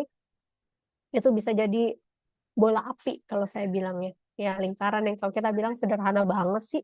Cuma urusan buang sampah gitu ya. Cuma urusan buang sampah aja emang kamu nggak bisa ya. Nanti ke situ muncul lagi masalah-masalah lainnya yang sifatnya kita bilang kecil-kecil tapi jangan pernah diabaikan gitu ya. Terus relasi dengan anak ini juga biasa jadi dampak konflik untuk pasangan-pasangan yang sudah punya anak biasanya. Kalau yang pasangan yang sudah punya anak konfliknya tadi ya orang tuanya berkonflik sesederhana sebenarnya di konfliknya adalah terkait dengan perannya di dalam rumah tapi ini bisa juga berhubungan dengan relasi ke anak. Ya kalau tadi salah satu peran suami dan istri adalah kan ngambil keputusan. Kalau kebayang nggak suami dan istrinya berkonflik, anaknya mau sekolah. Aku sekolah di mana, Pak, Bu? Saya pernah ketemu yang seperti itu ya. Dia bingung, ikutin mau bapaknya apa mau ibunya. Karena bapak ibunya nggak punya pembagian peran tentang ngambil sekolah itu adalah si istri bisa ambil keputusan. Ya, saya waktu itu ketemu dengan si suaminya ini bilang bahwa udahlah ibu, terserah ibu aja tapi ibunya ini masih di dalam nilai pernikahan tradisional yang merasa bahwa enggak itu bapaknya jadi kalau anaknya salah ngambil sekolah kan dia nyalain bapaknya gitu ya itu yang terjadi itu anaknya yang bingung jadinya saya ngikutin siapa saya sekolah di mana nih gitu ya terus hubungan dengan pasangan ya kalau konflik bertengkar apa yang terjadi hubungan dengan pasangan ya pasti kalau kita bilang adalah pernikahan tuh harusnya harmonis walaupun gak selalu gitu ya pernikahan tuh pasti naik turun ada harmonisnya ada ketawanya sedihnya marahnya keselnya ya mau nyubit gitu ya kalau itu biasanya atau misalnya suami mau gemes sama istrinya nih ngomong mulu gitu ya nggak berhenti berhenti ya tapi ya berdampak pada hubungannya ya hubungan bahwa sampai misalnya merasa bahwa kalau saya pernah ketemu yang dia merasa bahwa pulang ke rumah tuh gitu ya. Saya ketemu biasanya beberapa pekerja gitu yang misalnya kebetulan saya tuh pernah eh, pernah ada di satu site gitu ya di Papua yang kerjanya tuh kita rotasi ya berapa bulan. Saya pernah ketemu satu pasien di klinik waktu itu yang setiap kali bisa besok dia mau pulang nih jadwal dia off untuk pulang ke rumahnya itu dia tuh tingkat kecemasannya tinggi banget biasa sakit tuh dia pasti datang ke klinik ketemu dokter entah dia nggak bisa tidur entah dia sesak nafas entah dia banyak masalah psikologisnya dicari-cari dirunut ternyata sumber utama yang menyebabkan dia stres dia anxiety itu adalah karena dia harus pulang dia ketemu istrinya gitu kenapa karena dia merasa bahwa ketemu istrinya itu capek diomelin mulu udah tahu saya kerja capek gitu ya kerjanya orang ini tuh kerja di site itu rotasinya 3 bulan jadi dia pulang per 3 bulan dia pulang hanya untuk 2 minggu biasanya liburnya ya libur 2 minggu kebayang nggak dia ngerasa bahwa dia pulang tuh kayaknya mau istirahat mau happy ini capek gitu jadi tiap kali dia mau pulang dia pasti datang ke klinik sakit 2 hari sebelum pulang pasti dia sakit entah darah tinggi lah naik nggak bisa tidur apapun yang psikosomatis banget sifatnya biasanya seperti itu dia terjadi tuh kayak gitu ternyata sumbernya adalah hubungan dengan pasangannya gitu ya oke boleh next nah solusinya apa kalau kita bicara tentang ini ada perubahan ada konflik nggak mungkin kita bicara tuh tanpa ada solusinya ada nggak sih ada lah pasti ya semua masalah tuh pasti ada solusinya bukan buat saya doang ya dasarnya gitu ya kita tuh dikasih masalah tuh pasti ada kok solusinya cuma kadang-kadang kita nggak tahu nih solusinya yang tepat yang mana atau misalnya solusinya itu yang mana nah solusinya itu yang pertama adalah kalau tadi saya bilang masalah utama itu adalah komunikasi sehingga biasanya solusi yang paling tepat itu adalah ya komunikasi yang efektif mau nggak mau itu masalahnya apapun ya sesederhana kayak semua pasien yang saya temuin gitu ya semua orang yang kaitannya dengan masalah pernikahan biasanya problem utamanya adalah ternyata komunikasi nggak pernah diomongin nggak disampein saya maunya gini saya maunya gitu ya walaupun tadi awal masuk sebelum pernikahan ketika sudah menikah sampai mereka pernikahan itu berjalan 1 tahun 2 tahun 3 tahun 5 tahun 10 tahun, 15 tahun itu berbeda ya, tantangannya beda-beda. Manusia itu berubah, dinamis, tuntutan peran kita juga berbeda. Mungkin ada yang tadinya suaminya kerja, tiba-tiba suaminya dipecat, ya, nggak punya pekerjaan, kan ada perubahan di situ. Kalau tidak ada komunikasi, itu juga akan mengganggu tuh ya harmonisasi di dalam keluarga. Atau yang tadinya istrinya nggak kerja, tiba-tiba istrinya kerja, ya, itu juga kan terjadi perubahan. Nah, kalau tidak dibicarakan, ada pembagian peran lagi, itu biasanya tuh jadi konflik atau masalah. Nah, terus ada pembagian tugas yang adil, solusinya. Adil tuh yang gimana, Mbak? Saya sering ditanya gitu ya. Adil tuh yang gimana, Mbak? Apakah harus di list gitu ya bagian oke, tugas rumah tangga tuh A B C D E F G H I J K L M N, terus nanti bagian kamu yang mana gitu, bagian kamu yang mana, apakah harus seperti itu? Adil itu kalau buat saya biasanya adil itu harus didefinisikan dengan pasangan kita. Adil tuh seperti apa sih ya? Adil buat saya sama adil buat di sini ada siapa nih, ada Mas dan ya teman-teman yang ada di sini berbeda ya. Mungkin tadi adil buat saya itu adalah ketika suami saya mau bantuin deh kalau dia lagi punya waktu senggang. Tapi ada yang bilang, enggak dong, adil tuh ya harus dibagi rata gitu. Terus tanya juga, menurut kamu nih, yang yang namanya adil tuh yang gimana? Ya kalau saya nggak tahu nih definisi adil buat suami saya tuh yang gimana ya.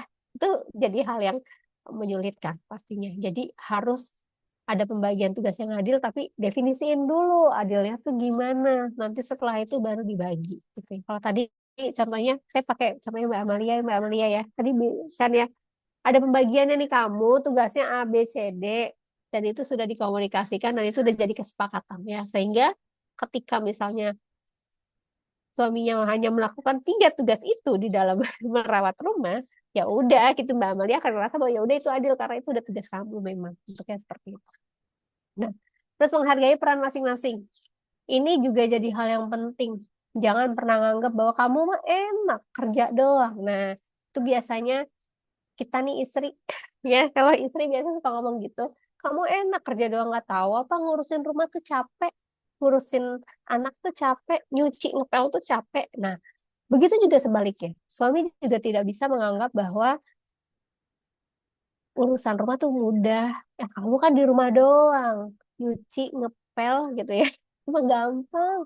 Paling berapa menit sih gitu. Jadi harus menghargai peran masing-masing, menghargai bahwa apapun peran yang dijalankan, bekerja, ada di rumah, urus anak, itu adalah peran yang butuh energi, peran yang perlu dilakukan. Kalau nggak ada dia tuh nggak selesai. Kalau misalnya itu tidak ada yang mengerjakan, itu tidak membuat saya nyaman ada di rumah. Gitu ya. Jadi hargailah sekecil apapun. Sesederhana beli sayur gitu ya. Mikir mungkin beli sayur kan gampang, tinggal panggil abang-abang sayur. Masa itu, ih, kalau nggak dihargain, kebayang nggak sih itu bisa jadi berantem? Kamu mah gampang beli sayur, tinggal panggil abang-abang ya. Lah, kalau itu kan juga hal yang susah gitu ya.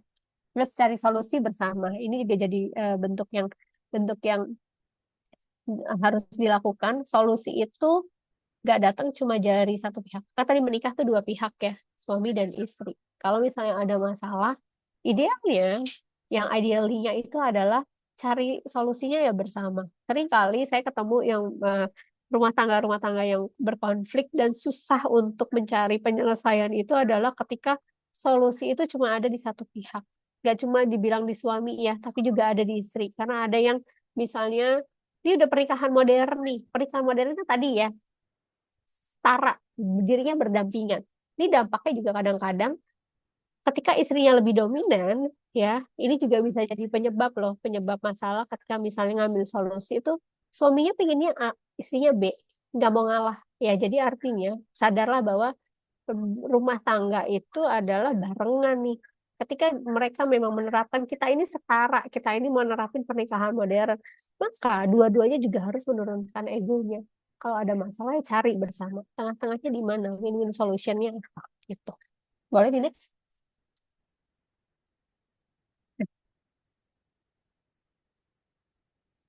Oke.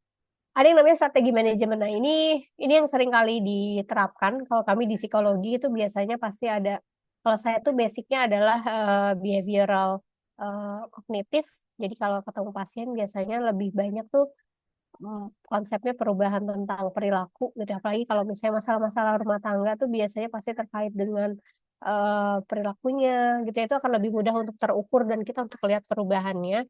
Nah, biasanya salah satu strategi yang kita ajarin gitu ya, kalau misalnya ada pasangan yang mengalami konflik, yang pertama adalah strategi manajemen. Manajemennya apa? Manajemen tuh nggak cuma tentang manajemen waktu ya, tapi manajemen tentang segala sesuatu yang tadi kaitannya dengan peran, yang dimulai dari definisiin dulu peran yang adil tuh gimana buat saya sama suami. Ya, buat Anda tuh gimana sih peran suami Anda, peran istri itu yang adil seperti apa? Maunya apa? Visi misinya apa? Ekspektasinya apa? Saya masih bawa budaya tradisional atau saya maunya budaya timur? Kalau kalian pernah dengar ya teman-teman ya, yang ada yang menikah itu kalau sekarang mungkin ini di para artis ya, di yang non artis juga ada sih sebenarnya cuma nggak kelihatan. Ada yang namanya persetujuan sebelum nikah. Ada yang pernah dengar ya? Pasti ya. Ada ya yang bikin persetujuan dulu. Di dalam persetujuan itu bukan cuma tentang harta gono gini ya teman-teman ya. Tapi biasanya kalau di persetujuan itu sampai ada yang yaitu tadi pembagian rumah tangga. Biasanya di konseling pranikah itu juga bisa jadi salah satu topik tuh yang kita bicarakan.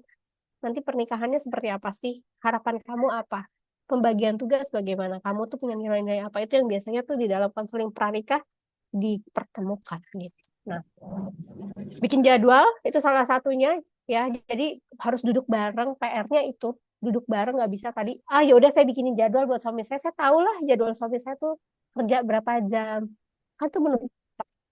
Tapi saya harusnya dalam membuat jadwal dua-duanya duduk, bikin jadwal bareng-bareng, bagi tugas. Tugas apa yang kita bisa bagi, tugas apa yang tidak bisa dibagi itu juga dirumusin bareng.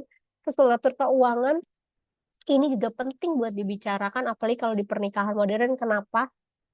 Kalau misalnya nih, teman-teman ya, kan konsep kita di budaya timur adalah apa?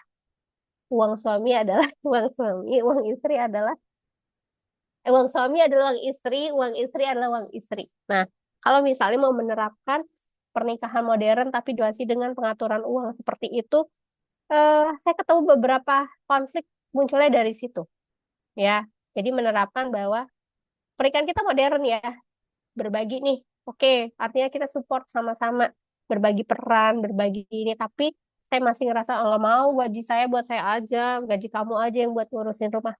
Itu bisa jadi sumber masalah. Saya bilang seperti itu karena kasusnya banyak yang terjadi, masalah waktu, tugas, cuci piring, lain-lain diomongin, tapi ternyata masalah uang nggak diomongin, yang menyebabkan suaminya ini merasa bahwa, "Ah, kok enak banget ya dia punya gaji hura-hura. Sedangkan saya gajinya harus membiayai seluruh urusan rumah. Sedangkan urusan rumah yang lainnya saya kita bagi rata gitu. Jadi urusan keuangan nggak boleh dilupain gitu ya. Karena yang namanya kehidupan pasti ada aspek ekonominya gitu. Terus juga mengelola waktu, mengembangkan kemampuan ya. Mengembangkan kemampuan ini jadi hal yang apa ya saya bilang ya, bisa bikin rumah tangganya ini tuh menjadi lebih terchallenge ya. Jadi nggak ngelupain bahwa kalau kita udah nikah tuh saya masih pribadi loh, saya masih pribadi yang saya punya impian, punya cita-cita, punya harapan mengembangkan diri. Nah, ketika misalnya itu dilupakan ya, itu biasanya tuh agak membuat kita merasa bahwa saya lupa saya ini siapa, ya kehilangan jati dirinya gitu ya. Ini beberapa strategi manajemen yang biasanya jadi solusi. Boleh di next? Oke, ini ya tadi strategi manajemen itu dan lain-lain nggak pernah nggak akan berhasil kalau tidak ada ini kesepakatan ya, kesepakatan antar suami dan istri. Itu jadi hal yang penting. Kesepakatan bukan bukan cuma tentang eh, saya sama keluarga-keluarga besar ya. Yang harus bersepakat adalah si suami dan istri ya. Kalau misalnya dua pasangan ini nggak bersepakat gitu ya, ini akan susah. Boleh, Dimas?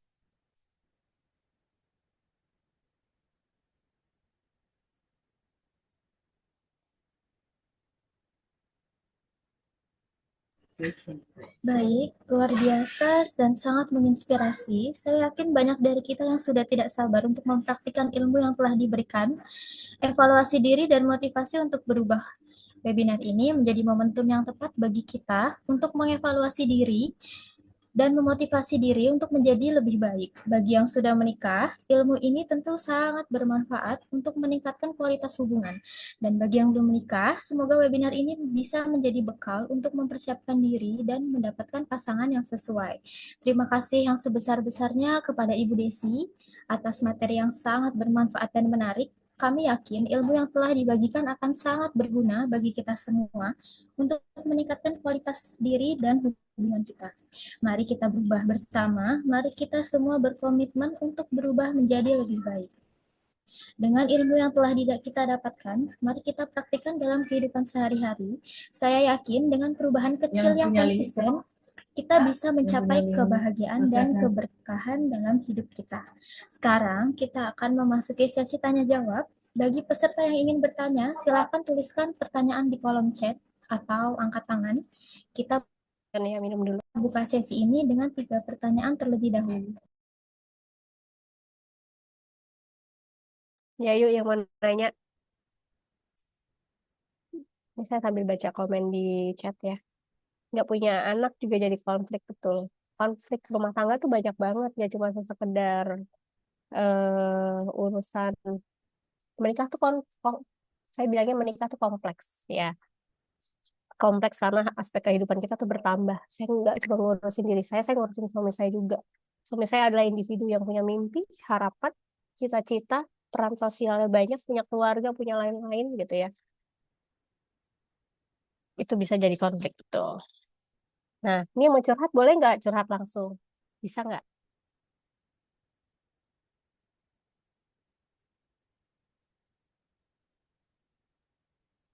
Yuk, boleh nih. Ada Mas Andi sama Bu Desi, mohon maaf. Iya, ini ada pertanyaan dari Mas Andi. boleh, silahkan.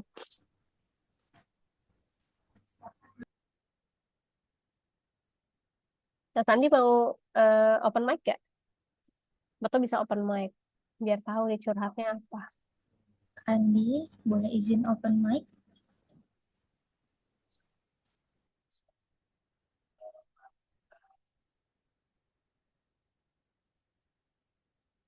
Saya sambil baca. Oh, oke. Tapi kedengeran nggak nih? Nah, ini pertanyaannya adalah, izin bacain ya. Oke. Setelah menikah dengan cara ta'aruf, gitu ya, terus mendapatkan konsep pernikahan istri, masalah pekerjaan rumah, bilangnya bahwa konsep pernikahan modern, yaitu semua tugas dikerjakan bersama, sedangkan kalau soal keuangan maunya konsep tradisional. Nah, ini sering nih benar terjadi gitu ya. Eh, soal keuangan dengan cara tradisional, di mana semuanya ditanggung oleh saya. Tapi semakin ke sini saya tidak tahu dia dapat ide dari mana, mungkin dari TikTok dan bilang segala sesuatu itu tugas suami. Tugas suami itu maksudnya isi pekerjaan rumah tangga itu ya tadi ya Mas ya, yang sudah dibagi ya. Kalau saya minta untuk dibahas soal pembagian tugas secara adil dan ada saja dramanya plus teriak soal patriarki lah dan Mokondo. Oke. Jelas karena daripada bertengkar terus kasihan anak-anak, saya milih untuk kerjakan saja semua pekerjaan rumah. Wah, luar biasa ini. Setiap hari, sedangkan dia kerjanya hanya seadanya dan kebanyakan main HP. Saya tahu dia juga capek kerja, tapi saya juga kerja dan saya juga capek. Oke. Dan saya kapan saya anggap ini cukup sudah. Oke. Wah, ini curhatannya cukup berbobot ya. Oke. Saya nggak mau bahas siapa yang salah, siapa yang benar, karena kembali lagi tadi ya, eh, dikomunikasikan. Kalau di sini Mas Andi sudah mencoba untuk mengkomunikasikan, tapi ternyata susah ya komunikasi sama istrinya. Di tahap yang lagi susah nih, nggak bisa diajak ngomong dan responnya misalnya malah reaktif, teriak-teriak dan lain-lain gitu ya. Hal yang dan itu kan berdampak kayak tadi ada anak, bagaimana dan lain-lain. Tapi memang betul ya komunikasinya itu mendefinisikan ulang, mendeskripsikan ulang itu benar tuh. Itu adalah PR antara Anda dan istri ya, Mas ya. Tapi nah, karena tahap itu belum bisa dilakukan, biasanya kalau saya saranin adalah di dalam rumah tangga itu kalau misalnya masih begini, kalau dalam penyelesaian masalah psikologi itu harus kita yang berperan saya dan dan pasangannya dulu gitu ya. Kalau si dua pihak ini sudah tidak berperan, biasanya kalau kita ada orang-orang yang dituakan ya, apalagi biasanya kalau dengan pernikahan yang awalnya adalah ta'aruf, biasanya ada yang kita percaya sebagai tempat memberikan nasihat, bener ya, biasanya ada itu tuh yang dipandang sebagai orang tua atau dipandang bisa jadi orang tua kita sendiri ya, tapi yang bisa paling enggak memberikan nasihat. Nah, itu biasanya juga bisa tuh ya diajak untuk ngobrol atau misalnya bisa nggak ya kasih saran ke istri saya gitu. Tapi kadang-kadang itu perlu diperhatikan juga ya, apakah nanti ngobrol sama orang tua malah jadi bikin pusing kepala atau enggak. Nah, kalau saya sarannya akan lebih baik ketika sebelum mutusin nih, karena pertanyaannya kapan saya anggap cukup sudah. Sebelum ke situ ya, eh, ada baiknya lebih baik ketemu dengan profesional. Ya, profesional dalam artinya bisa konselor pernikahan, bisa psikolog yang arahnya ke pernikahan, ya. Karena kalau pertanyaannya kapan saya anggap sudah cukup sudah, pertanyaan itu cuma bisa dijawab oleh Anda. Bahkan ketemu dengan profesional pun arah kita tidak membuat Anda untuk oh ya udah ini kayaknya posisinya udah susah deh diajak ngomong. Enggak seperti itu. Karena segala sesuatu solusi itu masih bisa dibicarakan dan dua-duanya harus berperan gitu ya. Prosesnya seperti apa? Biasanya kalau nanti Mas Andi ketemu dengan konselor pernikahan itu ada step by stepnya ya, dan biasanya harus melibatkan antara si suami dan istri yang mungkin kita ngerasa susah, istri saya mah diajak ngomong. Profesional pasti punya caranya gitu ya membuat Anda bisa ngobrol gitu. Nah, tapi bisa sampai ke sana gimana ngajak konsultasi. Nah, itu tetap balik ke Anda sendiri gitu. Ya karena ya bagaimanapun menikah ini kita berdua loh. Ya biasanya kalau saya sih menyampaikannya seperti itu ya untuk orang-orang yang cukup sulit untuk diajak konsultasi, karena saya suka tuh ketemu orang yang mau konsultasi suaminya doang atau istrinya doang karena pasangannya ngerasa enggak lah nggak perlu gitu ya. Biasanya kalau masalahnya sudah konflik di dalam rumah tangga, dua-duanya dua-duanya tuh harus dua-duanya tuh harus ikut gitu ya kalau misalnya memang masih mau menyelesaikan seperti itu ya. Itu ya Mas Andi ya untuk tanggapannya. Oke, terima kasih. untuk Maulana mau tanya apa? Mau langsung open mic? Yes, halo. Iya, silakan. Ya, misi Kak, mau tanya Ya, silakan. bagaimana membentuk keharmonisan keluarga pernikahan tanpa sebuah pacaran. Soalnya kan kita belum pada kenal satu sama lain. Hmm, oke. Artinya gimana caranya bisa membentuk keharmonisan keluarga kalau misalnya saya mau nikah, misalnya oh ini Maulana tadi katanya belum menikah ya, benar ya? Kalau Maulana mau nikah tapi nggak pakai pacaran, gitu ya. Nah, gini, eh kita kan memang gini, nggak semua orang tuh masuk ke dalam pernikahan dengan konsep pacaran gitu ya. Pacaran itu kan mungkin ada di beberapa budaya yang ngerasa enggak lah nggak usah pacaran gitu ya. Atau misalnya ketika kita menikahnya dengan konsep ta'aruf pun nggak pakai pacaran gitu ya. Nah, tapi gimana ya supaya saya bisa kenal dulu siapa nih yang mau saya nikahin? Menurut saya itu jadi esensi yang harus diketahuin ya. Dengan cara yang komunikasi. Komunikasi itu kan nggak harus dengan pacaran, bener nggak? Komunikasi itu bisa jadi bisa ketemu ngobrol gitu ya, terus juga eh, eh, misalnya bertukar informasi gitu ya tentang saya tuh punya harapan apa. Ini saya nggak menjalankan ta'aruf, tapi saya ketemu dengan teman saya yang menjalankan ta'aruf, dan saya waktu itu sempat ini waktu zaman kuliah ya, saya sempat tanya sama dia, kalau misalnya kamu nikah harus gitu ya, mana kamu tahu orang yang kamu nikahin ya, karena ternyata di dalam konsep taruh gak cuma ujuk-ujuk iya aku mau nikahin kamu terus besok nikah, enggak ya. Kita wanita pun juga punya punya diberikan informasi. Kalau teman saya bilangnya waktu itu dia diberikan CV, saya nggak tahu ya teman-teman nanti mungkin yang juga konsep taaruf, dan taaruf menurut saya juga ada beberapa perbedaan di dalam mazhab-mazhab yang berbeda gitu ya, di dalam Islam gitu. Nah, eh, Kalau yang teman saya ceritain, dia dapat CV-nya, dia bisa baca, dan kalau ada pertanyaan-pertanyaan yang dia mau tanyakan tentang orang itu, dia bisa tanya kepada guru ngajinya, tanya ke orang tua, yang untuk mendapatkan informasi sebesar mungkin tentang siapa sih orang yang mau saya nikahin. Bentuknya seperti itu. Jadi nggak cuma benar-benar terima mentah-mentah atau dibilangnya katanya jadi kayak beli kucing dalam karung gitu. Ya, aspek komunikasinya nggak boleh lupa. Saya juga harus sampaikan saya itu mau nanti kalau setelah nikah saya masih mau kuliah. Jadi kalau teman saya waktu itu dia menyampaikan bahwa saya mau menikah tapi saya nanti habis itu saya mau melanjutkan kuliah saya.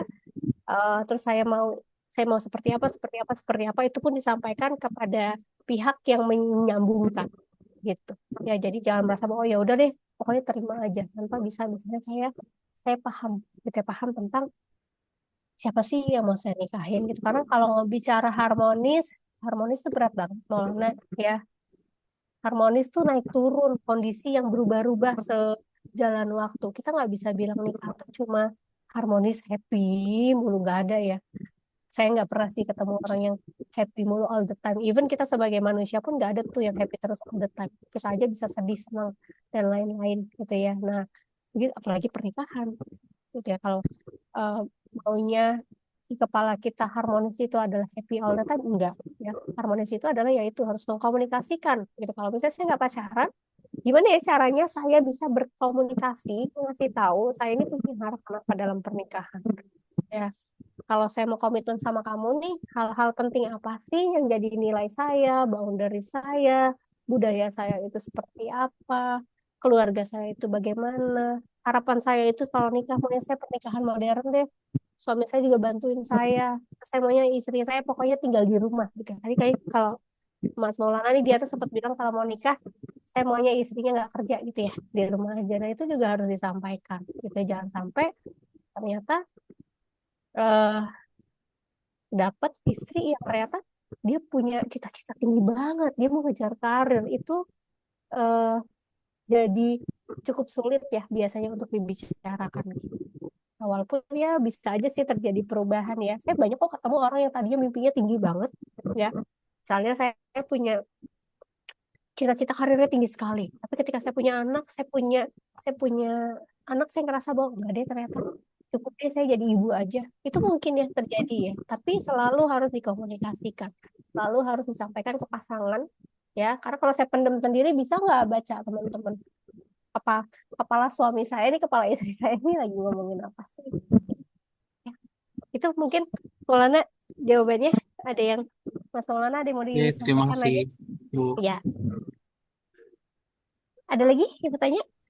Baik Ibu, ini ada pertanyaan dari Amalia. Apa ada tips biar suami tidak menunda-nunda tugasnya, Bu? Ada tips biar suami tidak menunda tugas. Oke, ini sebenarnya nunda-nunda bukan cuma istri dan suami ya. Biasanya tuh eh, masing-masing tuh bisa tuh ya. Tips biar nggak menunda-nunda biasanya diingetin gimana ya. Saya ngeliat sih soalnya biasanya para suami tuh bukan gimana ya. Walaupun nggak cuma para suami sih, tapi biasanya kalau udah capek kerja gitu, itu emang para suami itu suka agak menunda-nunda tugasnya gitu ya. Nah, cara paling utama adalah yaitu reminder. Ya, reminder walaupun bilang cerewet banget sih ya nggak apa-apa kan mengkomunikasikan. Tapi saya titip pesan ya sama teman-teman wanita nih karena bukan karena saya di sisi perempuan tapi biasanya eh, mereminder itu bukan artinya cerewet gitu. Kalau tadi kayaknya ada yang tulis cewek wanita makhluk terkuat di dunia marah-marah. Oke, nah itu tuh ya cara wanita untuk mereminder pasangan tuh seringkali dinilai sebagai marah-marah. Padahal yang namanya konsep reminder kalau kita kita cari deh artinya mengingatkan itu kan nilainya positif ya harusnya ya. Tapi kenapa kok mengingat itu jadi nilainya negatif ya? Karena cara kita menyampaikan itu sebenarnya yang bisa dibuat dinilai sebagai hal yang negatif. Ya cara nyampainya gimana? Banyak nih tekniknya. Ya kalau kita mereminder itu dengan bahasa yang cenderung nadanya tinggi, coba dong buang sampah. Sebel nggak?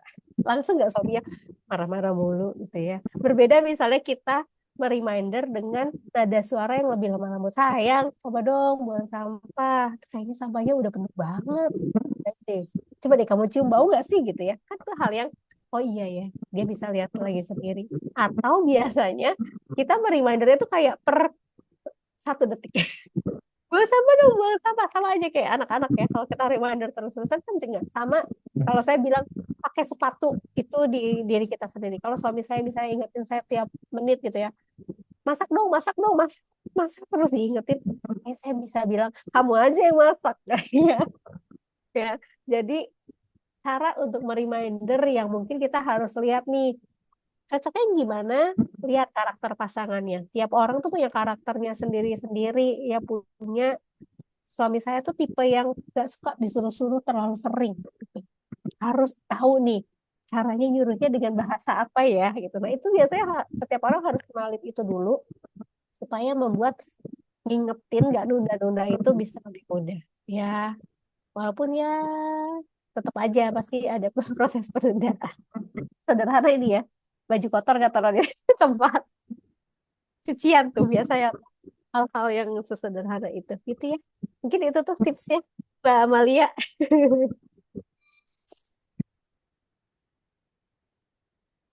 Ya, baik Ibu, ini ada titipan pertanyaan dari yang saya tidak bisa sebutkan namanya.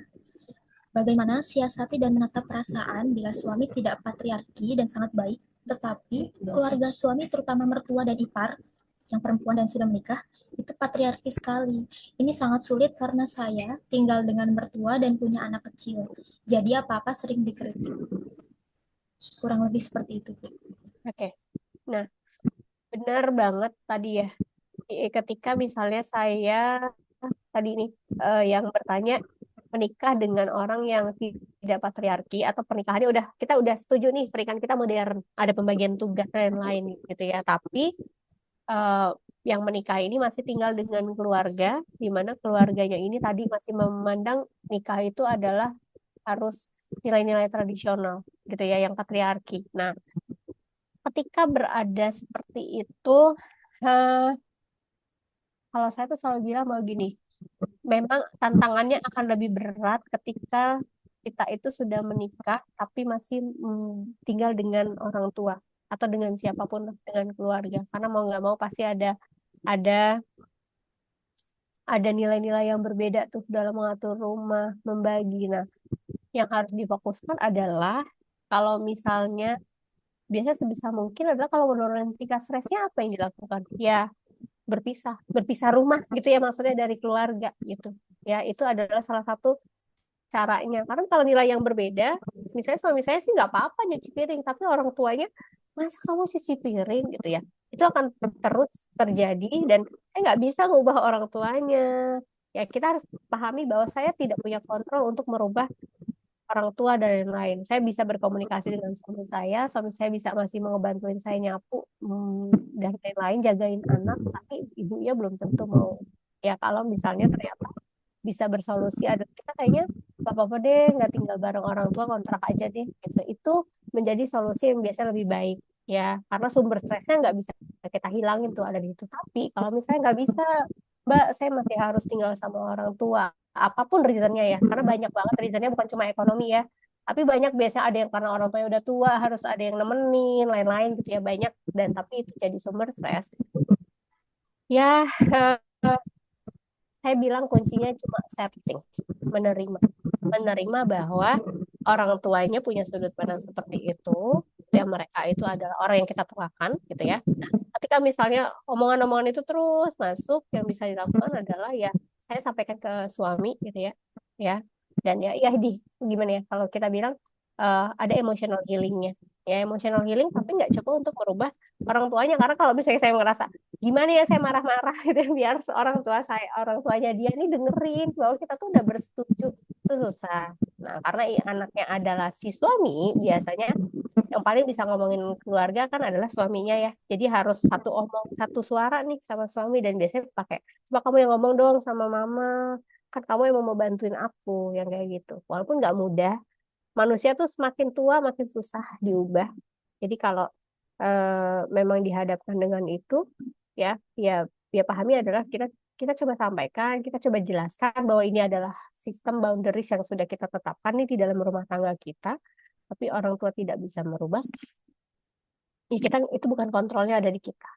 Kontrolnya kalau ya saya masih harus tinggal sama orang tua, ya udah berarti ketika lagi kesel, lagi marah, marah dan keselnya emosinya dihealing dulu. Healingnya ya dengan cara apapun ya, dengan saya fokus sama diri sendiri untuk ngeluarin marah dan kesel-kesel itu, atau ya karena punya ada suami yang ngedukung saya, jadi ngobrol berdua saling berkeluh kesah, kan tuh healing tuh ya, supaya nanti setelah itu lama-kelamaan dibicarakan gimana ya supaya stresnya nggak makin tinggi gitu ya. Kita masih tinggal sama orang tuanya kita nggak mungkin nih ngubah pandangan mereka karena kan ini nilai pernikahan kita gitu ya. Apakah ya itu nanti mungkin solusinya pelan-pelan harus tinggal di rumah sendiri gitu. Biasanya itu sih ya, karena pasti tantangannya beda banget kalau misalnya kita tinggal dengan orang tua itu, dimanapun orang tua tuh pasti punya sudut pandang kepala yang beda. Apalagi kalau orang tua kita itu generasinya jauh banget sama kita ya.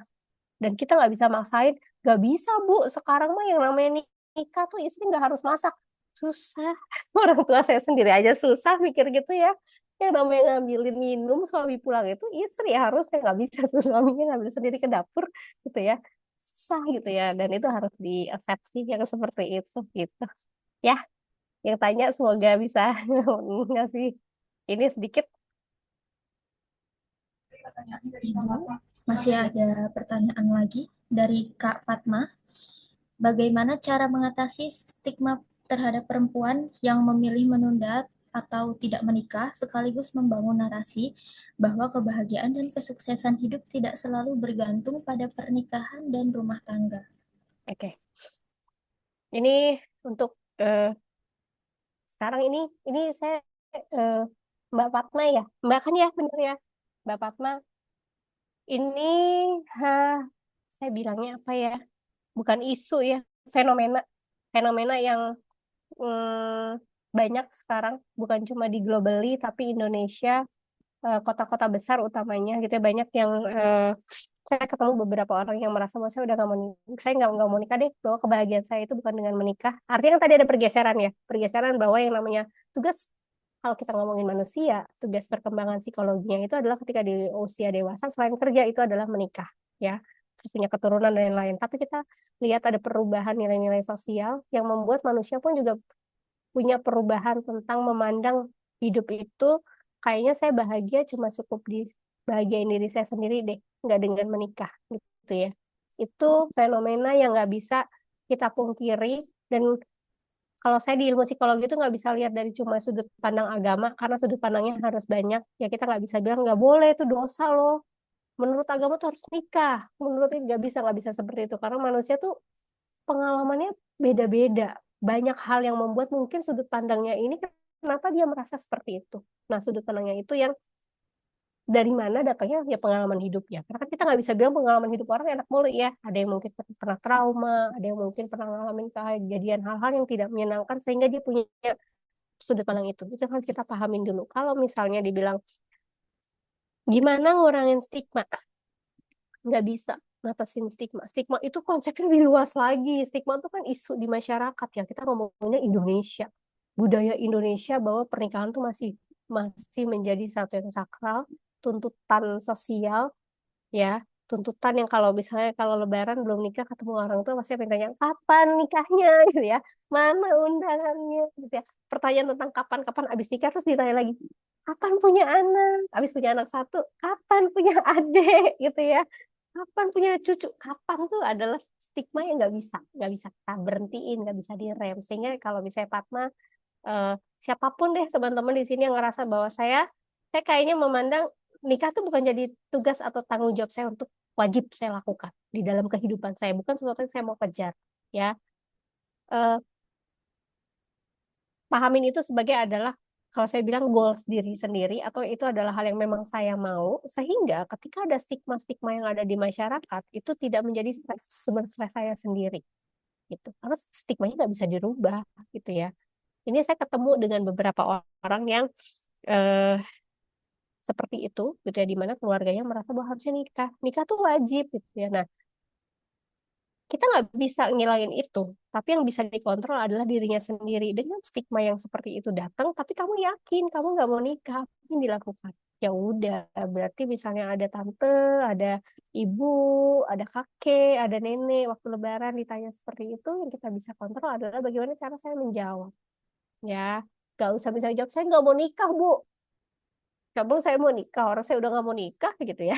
Nggak seperti itu ya, tapi bagaimana saya, ya udah doain aja gitu kan, kita nggak harus gini, kita nggak harus madamin semua, madamin kalau kebakaran aja tuh madaminnya harus dikit-dikit, ya nggak bisa langsung diguyur semuanya padam, enggak gitu ya. Jadi harus kasih pengertian personal ke personal, itu butuh effort iya, tapi kalau misalnya memang ini adalah pilihan saya, yang paling penting adalah ya yakinin sama diri sendiri bahwa itu emang yang saya mau, bukan karena tuntutan soalnya teman-teman saya juga nggak ada yang nikah, soalnya lihat di media sosial pernikahan tuh pasti nggak bahagia deh, ada aja orang ketiga, ada aja isu ini A B C D E F G gitu ya.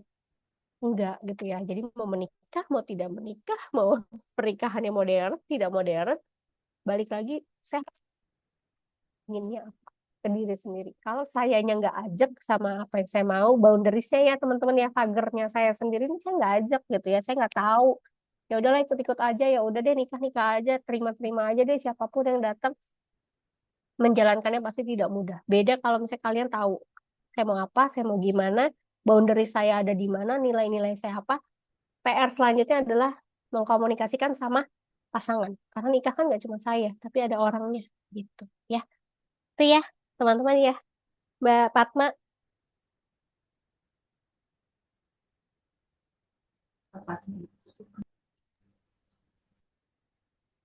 sama-sama.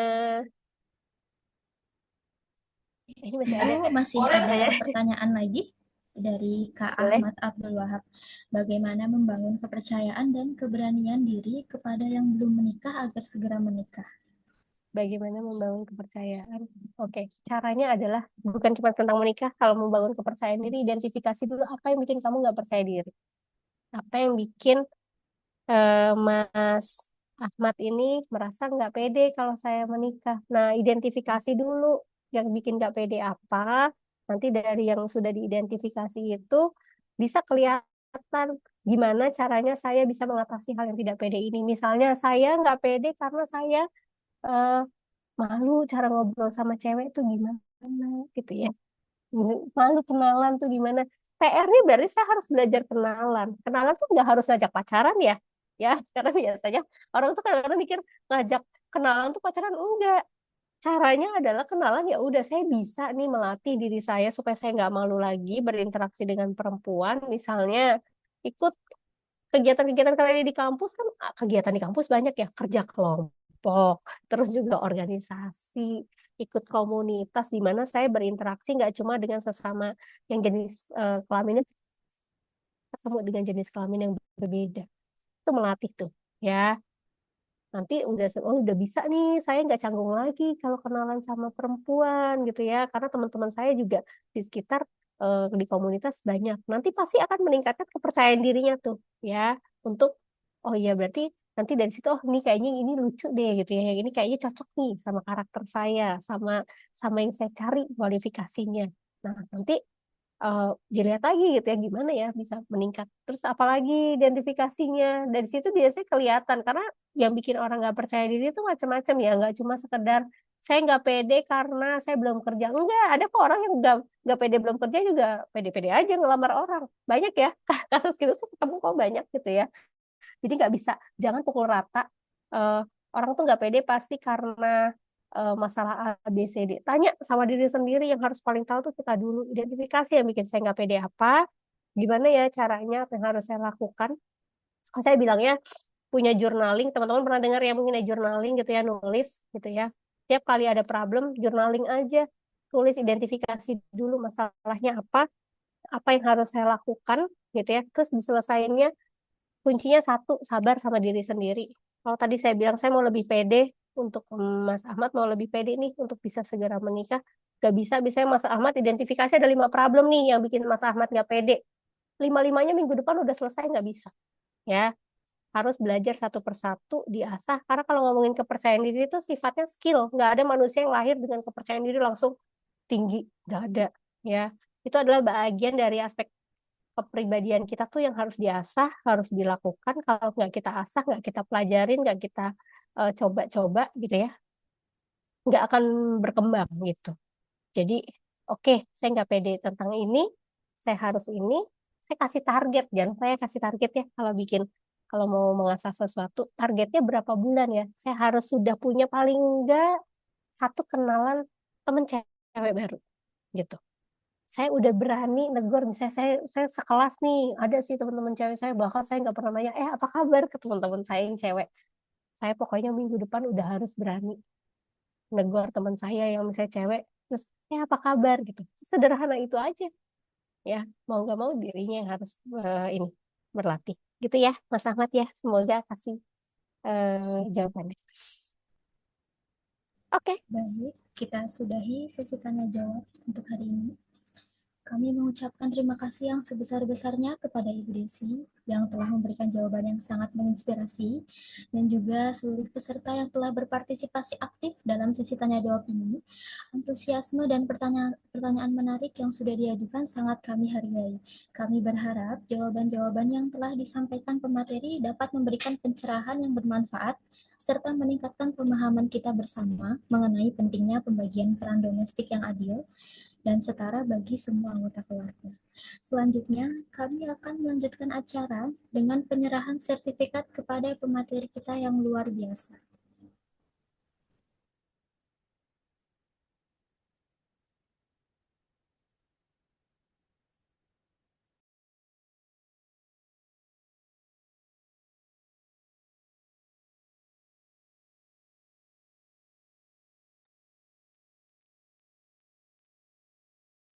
Terima kasih ya. Sertifikat ini sebagai bentuk apresiasi atas ilmu yang telah dibagikan kepada kita semua.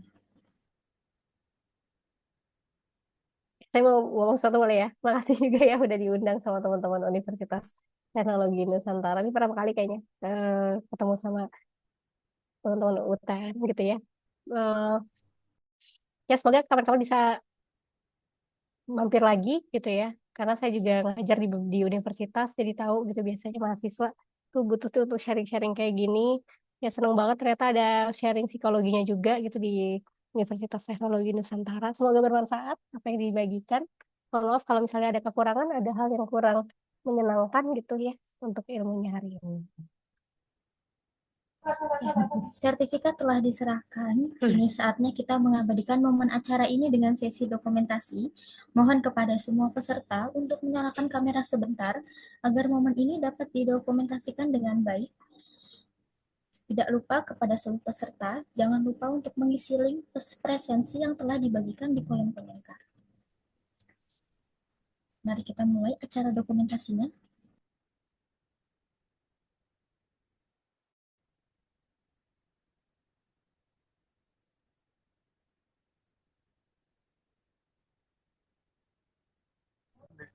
Untuk slide 1,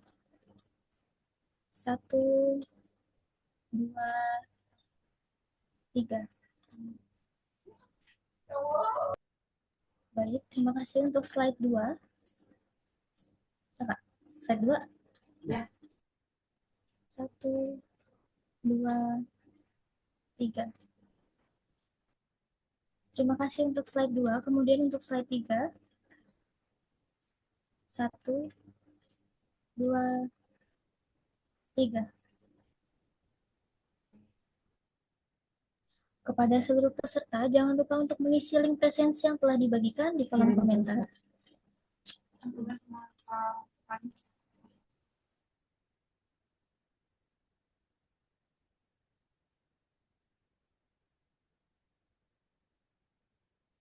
Sekali lagi, terima kasih kepada semua pihak yang telah mendukung acara ini, terutama kepada Ibu Desi, yang telah berbagi ilmu dengan kita. Dengan demikian, acara Pembagian peran domestik secara adil telah selesai. Semoga ilmu yang diperoleh hari ini dapat bermanfaat untuk kita semua. Sampai jumpa di acara berikutnya dan terima kasih atas perhatian, atas partisipasinya. Terima kasih. Terima kasih, pamit ya Terima semuanya. kasih, Terima Bu. kasih banyak. Terima kasih Ibu. Sehat. Terima kasih Terima kasih semuanya. banyak. Terima kasih semuanya. Link presentasi jangan lupa diisi ya. Kepada seluruh peserta, Pamit ya. jangan Terima lupa untuk kasih. mengisi link presensi yang telah dibagikan di kolom komentar ya.